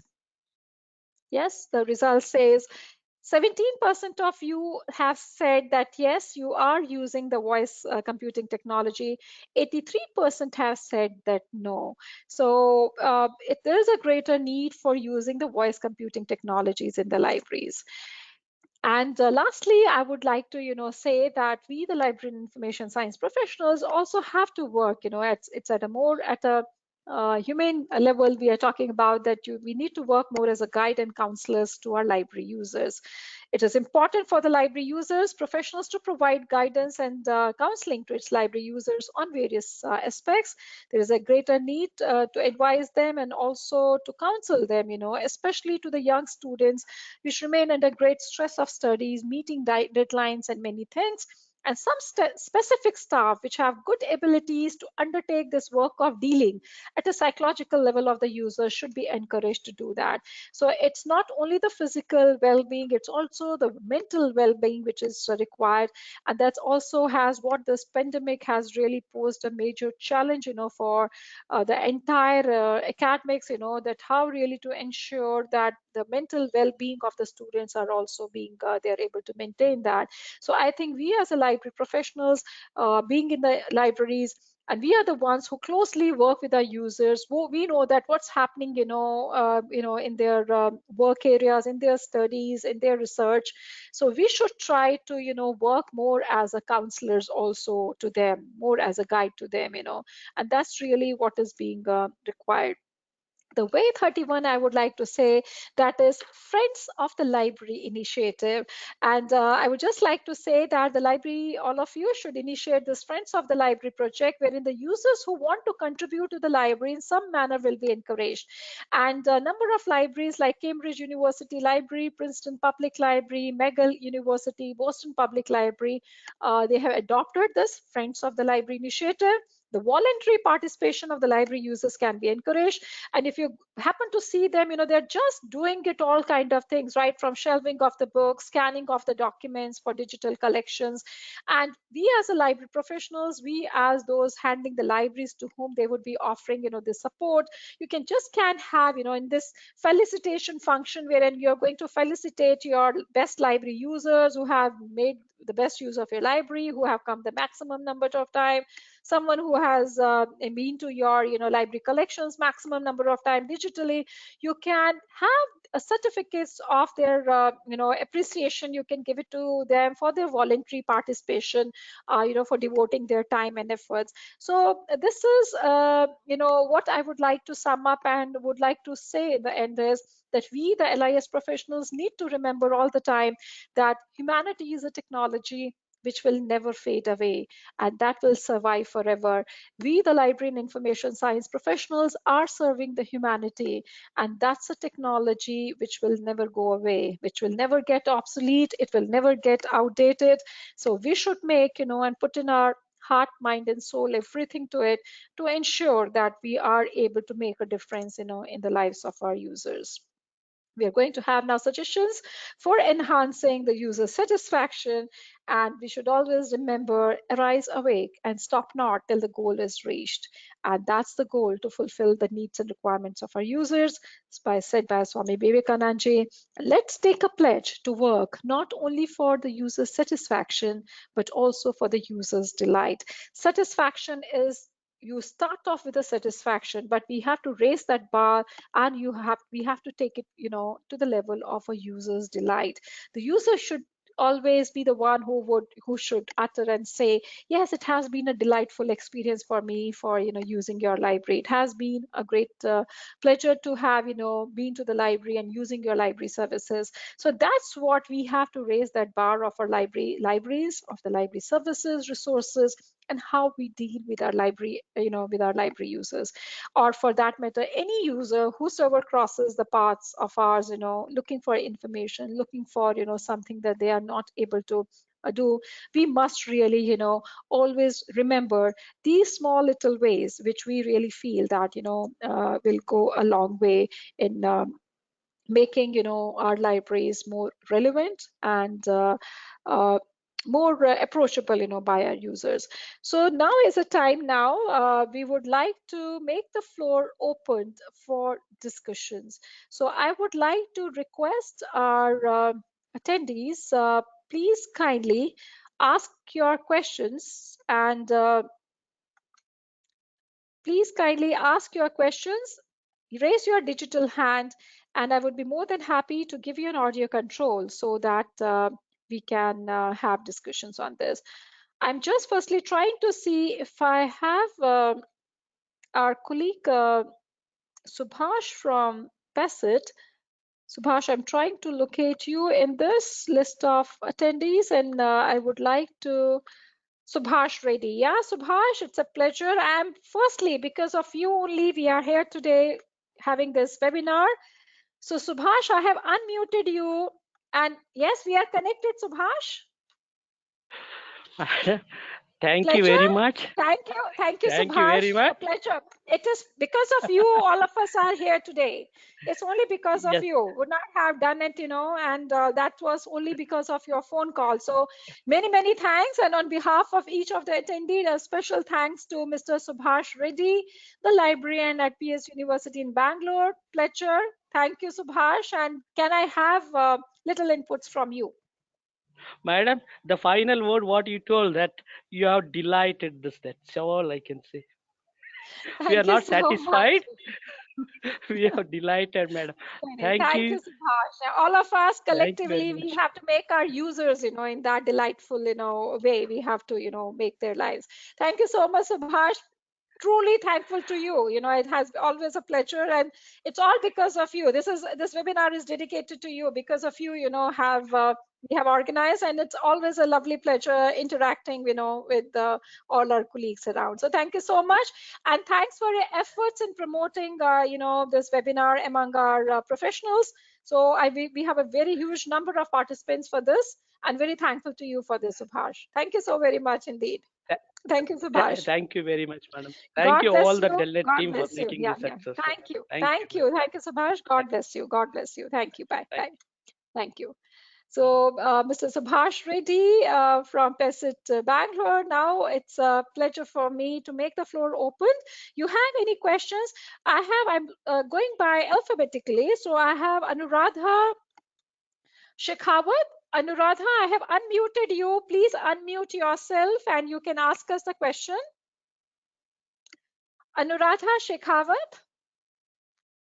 Anuradha, you have raised your digital hand. I have unmuted you. Please unmute yourself and you can ask the question. I think Anuradha is not able to do that. So let me just go to our next attendee who may like to give some inputs. Okay, we have Dr. M. B. Bitappa. Dr. Bitappa, I have unmuted you with a request. Unmute yourself. I have sent you an unmute request also. Yes, we are connected. Yes, madam. Very good evening to you. Madam, yes, madam. Very good evening. Madam, this DELNET, what you presented, really it is very effective for the library professionals in all the ways. Thank you. It Thank may you very much. be professional ethics or technological aspects. It's very wonderful webinar. So we Thank will you. try to boost our professionals. Okay. Thank you. Thank you, Thank you madam. so Thank very you much. once again. Thank you so much. Thank you indeed. Much, much grateful to you for your presence, and thank you so very much indeed. Thank you, Dr. Yes, Bitappa. Thank you. Thank you yes, yes. indeed. Thank you. Thank you. We'll now we will move to our next attendee, Dr. Mamta Kumar. Very happy to see Dr. Mamta Kumar from Unipaya University. Dr. Mamta, it's a pleasure for me to have you with us today for this webinar. I have unmuted you and request you to unmute yourself. Yes, Dr. Mamta, we are connected. Dr. Mamta, we are connected right now. You may kindly give us your inputs. Hello. Dr. Mamta, can you hear me? I think we are not able to establish a connect with Dr. Mamta. Let me just go, would have, like to hear from her from Unipaya University. Let me just go to our next and we'll just try to come back again. I'm just trying to see who may like to ask. We have Mr. Nikhil Kumar Rathor. Mr. Nikhil Kumar Rathor. Mr. Nikhil, I have unmuted you and request you to unmute yourself and give us your inputs. Mr. Nikhil, could you please unmute yourself? I have unmuted you from here. Can you unmute? At the top, you do get this speaker symbol, you have to just click onto it. I think he's having a difficulty in doing that because not able to unmute. We have Pavitra SM. Pavitra, I'm unmuting you and request you to unmute. Pavitra SM. Madam, Yes, hello. Pavitra. Yes. Hello, We are good connected. evening. Pavitra, very good evening. Very good evening. Nice, happy to see you. Same here, Hello. same. Good I'm to not see able you to once see you. again. I can only Uh, hear you. okay, Yeah. it's okay. I can see you. Nice to see you and happy for your Thank you. session. Very informative. And once I have met you in Shumoga, you are organized the Oh, DELNET okay. seminar in JNC Engineering College. Yes. That was Yeah. also very nice. So that I had just that you are speaking today like that. So very Thank you, informative Pavitra. session, madam. And what Thank you you. are told to implement now for the library satisfaction to giving the service for the users, but we are not getting some support from the management. Support. That feel very sad for we at any time somewhere.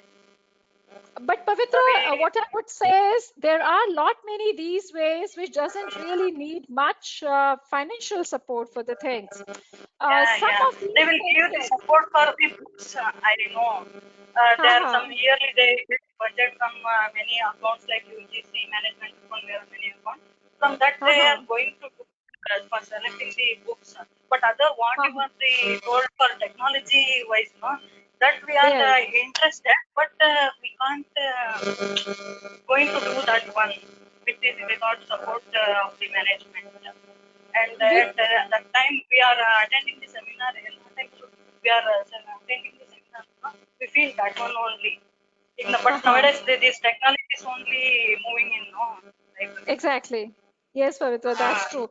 But I think whatever uh, way, in whatever limited way we can do it, a lot many things which doesn't, we should try, at least to do our yeah, best to see some change, even 1%, 2%, because that slowly and slowly keeps on, then increasing. So, yeah. I mean, yeah. we are the students itself, madam, other than the management and principals. Yes, that's true.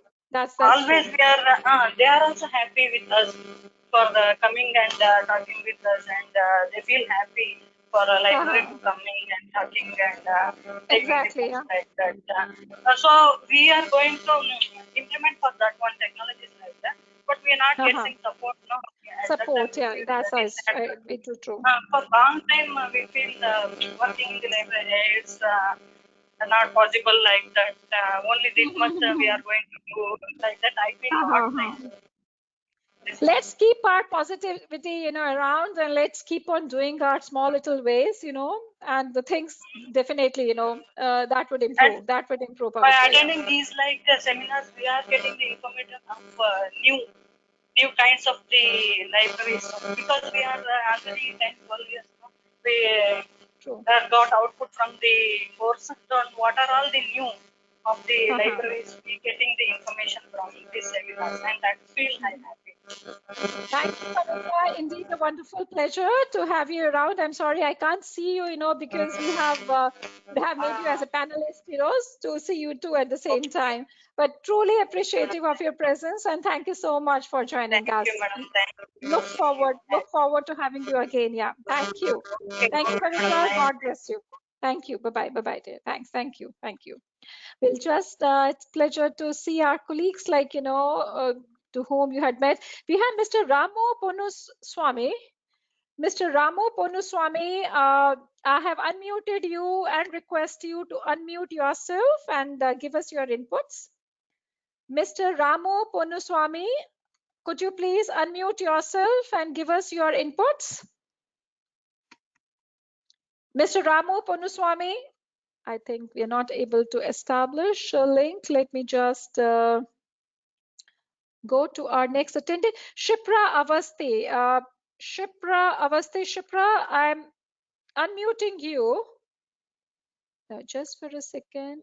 Shipra Avasti. Shipra, I'm unmuting you. Yes, we are Hello. connected, Shipra. Yes, Shipra. Hello. Good evening, ma'am. Very good evening to you, Shipra. Very good evening. Thank you for joining Ma'am, us today. thank you so much, ma'am, for this such a wonderful, presentation. And it's always a pleasure to meet you and to listen to you. It's really very nice whenever we, I think, as a participant, whenever I listen to you. Shipra, you are from where? I would like to Ma'am, know which JNU, institution ma'am. Ma'am, from? JNU. JNU, Acha, Jawaharlal Nehru. Acha, acha. You are from, okay, and from the Central Library or from some Yes, other center? yes, ma'am. Yes, ma'am. Dr. B.R. Ambedkar Central Library. I'm Acha, assistant okay, librarian. that's nice. Acha, that's nice, Shipra. Very, very nice. So we are from the same campus. So very, very Yes. nice, to see you, to have you online, for this, and truly appreciative of this, Shipra. God bless you. God Thank you, bless ma'am. you, dear. Thank you. Ma'am, Yes. I'll just place my feedback, and that is, I think, this the feeling to serve the user community. It should come from within, and especially Very true. during this period when the university is closed and users cannot visit the library. And during this pandemic time, we are serving the users like JNU Library. We are serving the users online, and we are providing reference service to the users online. And ma'am, it's my experience that they really they are just waiting for our reply only. They just, and as soon as we just respond to them, they quickly, and we just they just give us so big thank you to us, and they really appreciate our response, timely response given to provided to them. So I think you have already mentioned that we should always respond to the users, and none of the emails should be unanswered. I Answered. think Yes, yes. yes, they really look forward. They really look forward for our responses from the library, and they really appreciate especially during this period. So I Period. think Yes. Yeah. as a library professional, we should realize this thing, and we should realize this thing that the users, they really need our help this time, especially if I say the PhD scholars, when they are doing their work at home. So I think we should support them, we should facilitate them the way we can do it, the way Exactly. they Yes. So that is my opinion, ma'am. Thank you so much, ma'am, for giving me this Shipra. opportunity. Truly, yeah. Thank you so much. Truly appreciative of your inputs too. And we should always remember, when we say that someone is waiting for you, at home, drive slow, and same way we should always keep on thinking, and we should always keep it in mind that it's my user who is waiting for my response. Always we should have, as I said earlier, all the time, only one thing that you should always have in mind is your user and your service and service to them. So Shipra, thank you so much for a very wonderful inputs, from your side, and the wonderful work that you're doing during this pandemic. And we are much appreciative of your presence with us today. I would now like to request Mr. Sridharan Annamalai. Mr. Sridharan Annamalai, may I request you to kindly share with us your inputs? I've unmuted you. Please unmute yourself. Mr. Sridharan Annamalai. Mr. Sridharan Annamalai, I have unmuted you. Can you please unmute yourself? I think you're having a difficulty. I'll just make an attempt now to just go back once. Yes, I'm very happy to see Tilotma Ray, our colleague from Kolkata. And Tilotma, it's a pleasure to see you. And see you Yeah. online. Yes. Hi, Sangeeta. Good evening to Tilotma. Good everybody. evening, Tilotma. Yeah. Special thanks to you. Thank you. It was really a learning session to me, and I think for all the library professionals, you are the inspiration. I It's a think. pleasure. It's a pleasure. And to me also, and it was really learning experience. I hope I will implement these whatever you told us. Ask 24/7. This is a very nice app, I think, and that chatbot. I will try. I will try to implement these things as soon as possible. And for that, I think I will need your help also. Surely, And, pleasure. I'm happy that. Thank you so very much. After a very long time, able to. And I really wish happy technology could be. Diwali. Happy Diwali to everyone. To everyone. Yeah. Thank you, Dilotma. God bless you. Thank you so very much indeed. Thank you. We have Dr. Thippaswamy K. Dr. Thippaswamy, I have unmuted you with a request. Please unmute yourself, and we would like to hear from you. Dr. Thippaswamy K. Yes, ma'am. Good evening. Good evening. Can you hear me? Yeah. Yes. Very much. Good evening. Yeah. Thank you very much for a wonderful webinar. And most of the library community, I think we know that there are so many areas where we can enhance our services to the users. And it was an eye-opener. Those who have been lagging behind, we just think of doing service, giving the service only physically. But this webinar has helped us a lot, and to see the areas where we can enhance our skills, enhance our services to the users. Very useful webinar, in fact. Thank you. Thank you so very much, and we remain appreciative of your presence with us from Bangalore today. Thank you. Thank you very much. Thank you. And wish you a happy Diwali to Dr. Subhash Reddy also. Thank you. Thank you very much, Mr. Kaul. Thank you so much. Thank you so much, Dr. Thippaswamy. Thank you so much indeed. Thank you. We'll just would like to now go to Dr. Mr. Umesh Bagewadi. Mr. Umesh, I have unmuted you with a request. Please unmute yourself and you can give us your inputs. Mr. Umesh Bagewadi. Mr. Umesh, I have unmuted you with a request. Please unmute yourself and ask the question. I think we are having a difficulty in getting connected with Mr. Umesh. Let me try with Mr. Venkatesha RS.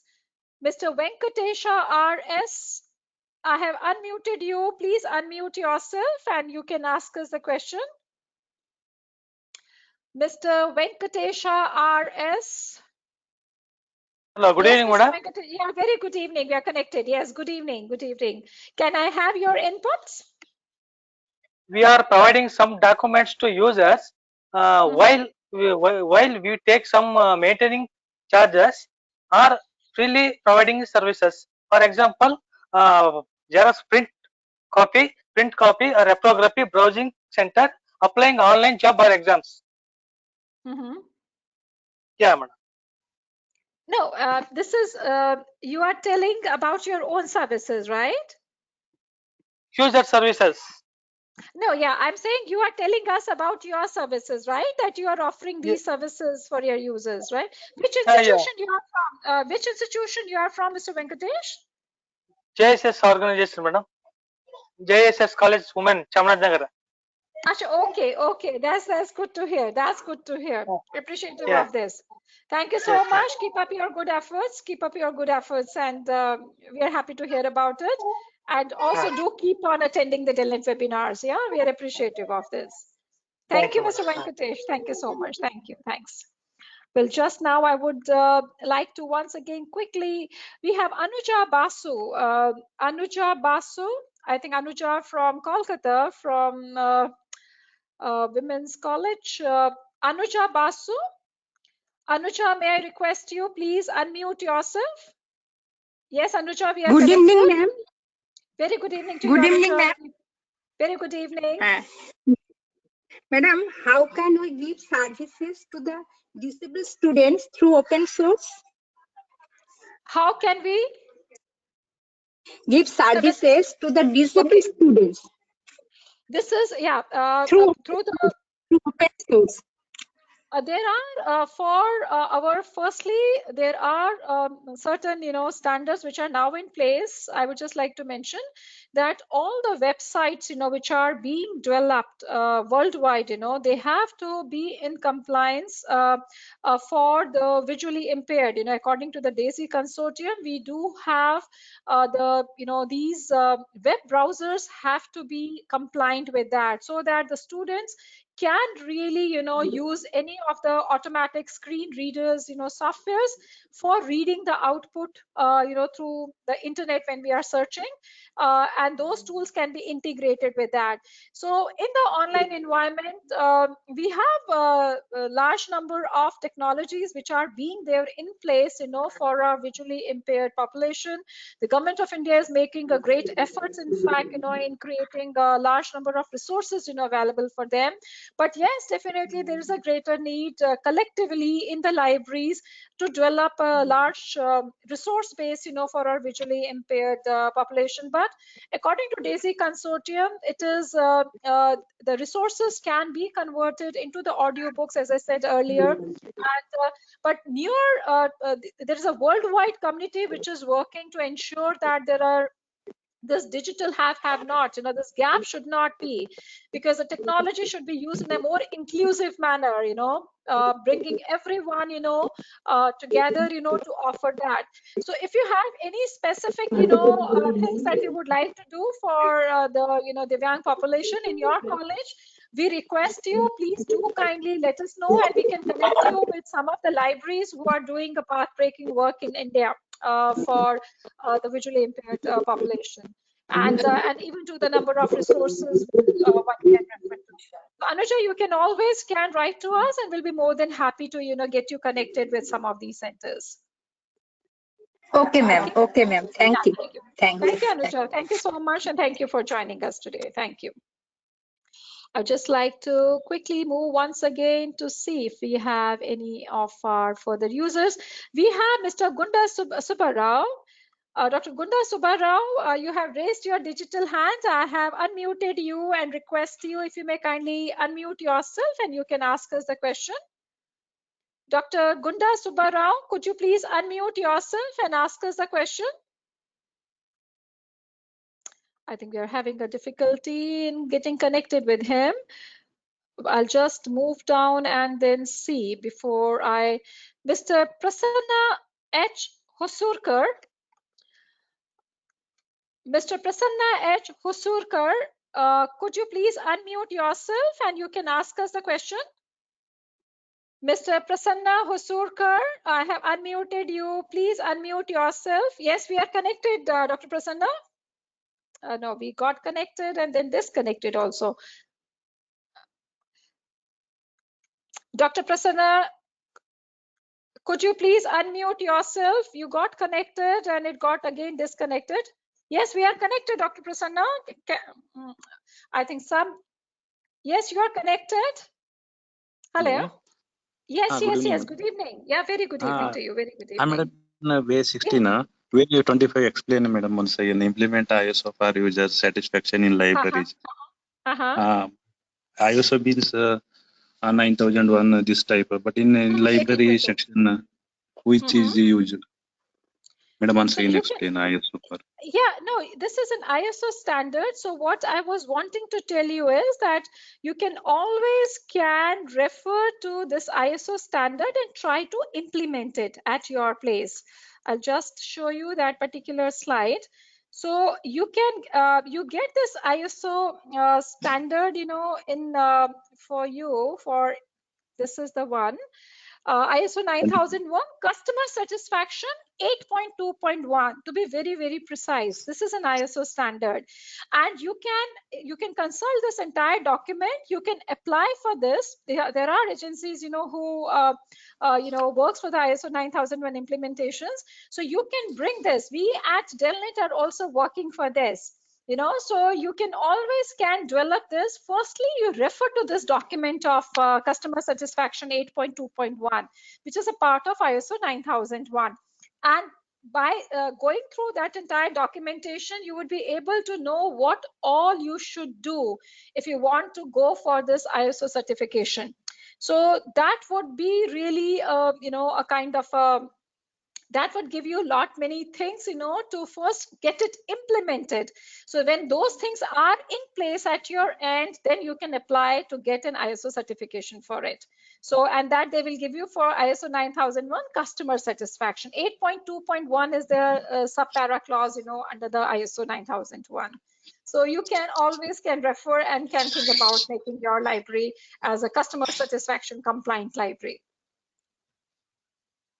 Which institution you are from? Which institution are you from, Dr. Prasanna? IBA, Indus Business Academy. Okay, from Indus Hyderabad? Business Academy. Bangalore, No, from Bangalore, Hyderabad. from Bangalore. Bangalore. Okay, Bangalore, fine. IBA. Pleasure. Okay. Yeah. Okay. Thank you so much for joining in. Pleasure indeed. Yeah, thank you. We have Parveen Kaur, you know, I just need to see. Yes, Parveen Kaur has raised a hand. Parveen, thank you for joining. I have unmuted you. Please unmute yourself and you can ask us the question. Parveen Kaur. Parveen, could you please unmute yourself? I think, you know, she's not able to do that. So let me just quickly move. Rekha, you, Miss Rekha, Rekha, I have unmuted you. Request you to unmute yourself and you can ask us the question. Rekha, if you're online, I've just sent you an unmute request also. Rekha, once again requesting you, please unmute yourself. Otherwise, yes, we are not able to get connected. I have to then do the unmuting from here. I'll just, we have Suresha AD. Mrs. Suresha AD. Suresha, you have raised your digital hand. I have unmuted you. Please unmute yourself if you want to ask a question. No, we are not able to. And this is now a final round to have once again from alphabet A. If anyone has a question, before I quickly go to the chat box to see any of the unanswered. No question should remain unanswered. No email should remain unanswered. So we have to see. I think I'm able to. No, I think that was the last question which was there. I'm just quickly, thanks for the information. Okay, arrange subject wise. Okay, so Ravinder Kaur has said that she's from a school library and she has arranged the book subject wise so the child can easily find his book. Then we have, I'm just trying to see. Okay, Sparsh has said that, ma'am, we don't know how to create an app. Let me just tell you that we do have plans to do 2 webinars. I'm working on that currently. And one is a chat for chatbot services, to have a webinar and to give a know-how, a technical know-how that how we can introduce chatbot services in the libraries. And other one is definitely how to develop a mobile library app, So Sparsh, we are onto it, and we may like to hold a webinar, and we are just trying to see the best of our speakers, who can take up, the specialist in that, experts, and who can give us a very technical know-how that how we can create a library app. So we are onto it, and we do hope to come back to you soon. Hema has said, would like to know about the use of chat box. Hema, we are, as I said, we are in the process of working on that. We have then, I'm just trying to read. Yes, I think we are through with that because there are no more further any questions on that. With this, we are towards the closure of this webinar because I'm not able to see. Let me just share with you my contact details, which was there on the very first, but you would be able to get a link also, on the once we conclude. So it has been a great, wonderful pleasure for me to have interacted with all of you, and thank you so much for joining in from different nooks and parts of the country for today's webinar. I would just like to make a quick announcement that on 30th of November this month, that is to keep our commitment of having on 30th of every month a webinar, we are going to come back to you with yet another webinar from DELNET. Please remember, 30th of every month, DELNET is now holding, for the past 3 months, we are holding our webinars, besides running webinar every day for some of our member institutions. Those of you who are from the member institutions, if you want DELNET to organize a webinar of 1.5 hour duration for your users in order to make them more acquainted with the library resources and services, please drop me an email and we'll be very happy to coordinate with you and to finalize a day and time for that. And we are working on having a webinars in next few months time. One is on chatbot services, another one is on the mobile services, and also on Joomla. Many of our professionals had desired that we should conduct a webinar on Joomla, but that's maybe in a series we are going to do, so that in order to ensure that you get a very good, technical know-how in implementing them. But the first two on priority, one is on chatbot services, and other one is on developing a mobile library app for our library users. It has truly been a great pleasure for us at DELNET to have organized this webinar. And I would also like to express my sincere thanks to my own colleague, Mr. Kushal Giri Goswami, the network assistant, who has been coordinating our technically our webinars, from our end. My special thanks to him, and also very, very special thanks to each one of you for making it a very highly interactive participation in this webinar today. And your presence here today has truly been valued. We really look forward to having you back again in our future webinars. Do kindly tell us, be very frank enough in letting us know what are the areas in which you feel that DELNET should make an attempt, in organizing our future webinars, and we would definitely be wanting, to work on those lines. So thank you so very much once again. On behalf of DELNET, I wish you all, a very happy Deepavali to you, to your colleagues, family, and friends. And we really wish you the best of the times ahead. Do kindly, stay safe, stay blessed, and most importantly, also do stay connected. Do stay connected with DELNET. Has been a great honor and pleasure. And you would be receiving the digital certificates of participation by 6 o'clock today. Do kindly give us your feedback on the feedback link, which you will be receiving once you receive the certificate this evening from you. Thank you so very much. Stay happy, stay blessed, stay connected, and do keep on contributing to light up the path of the information seekers, whosoever crosses your path. Thank you so very much. God bless each one of you. Thank you very much. Thank you indeed. Thank you.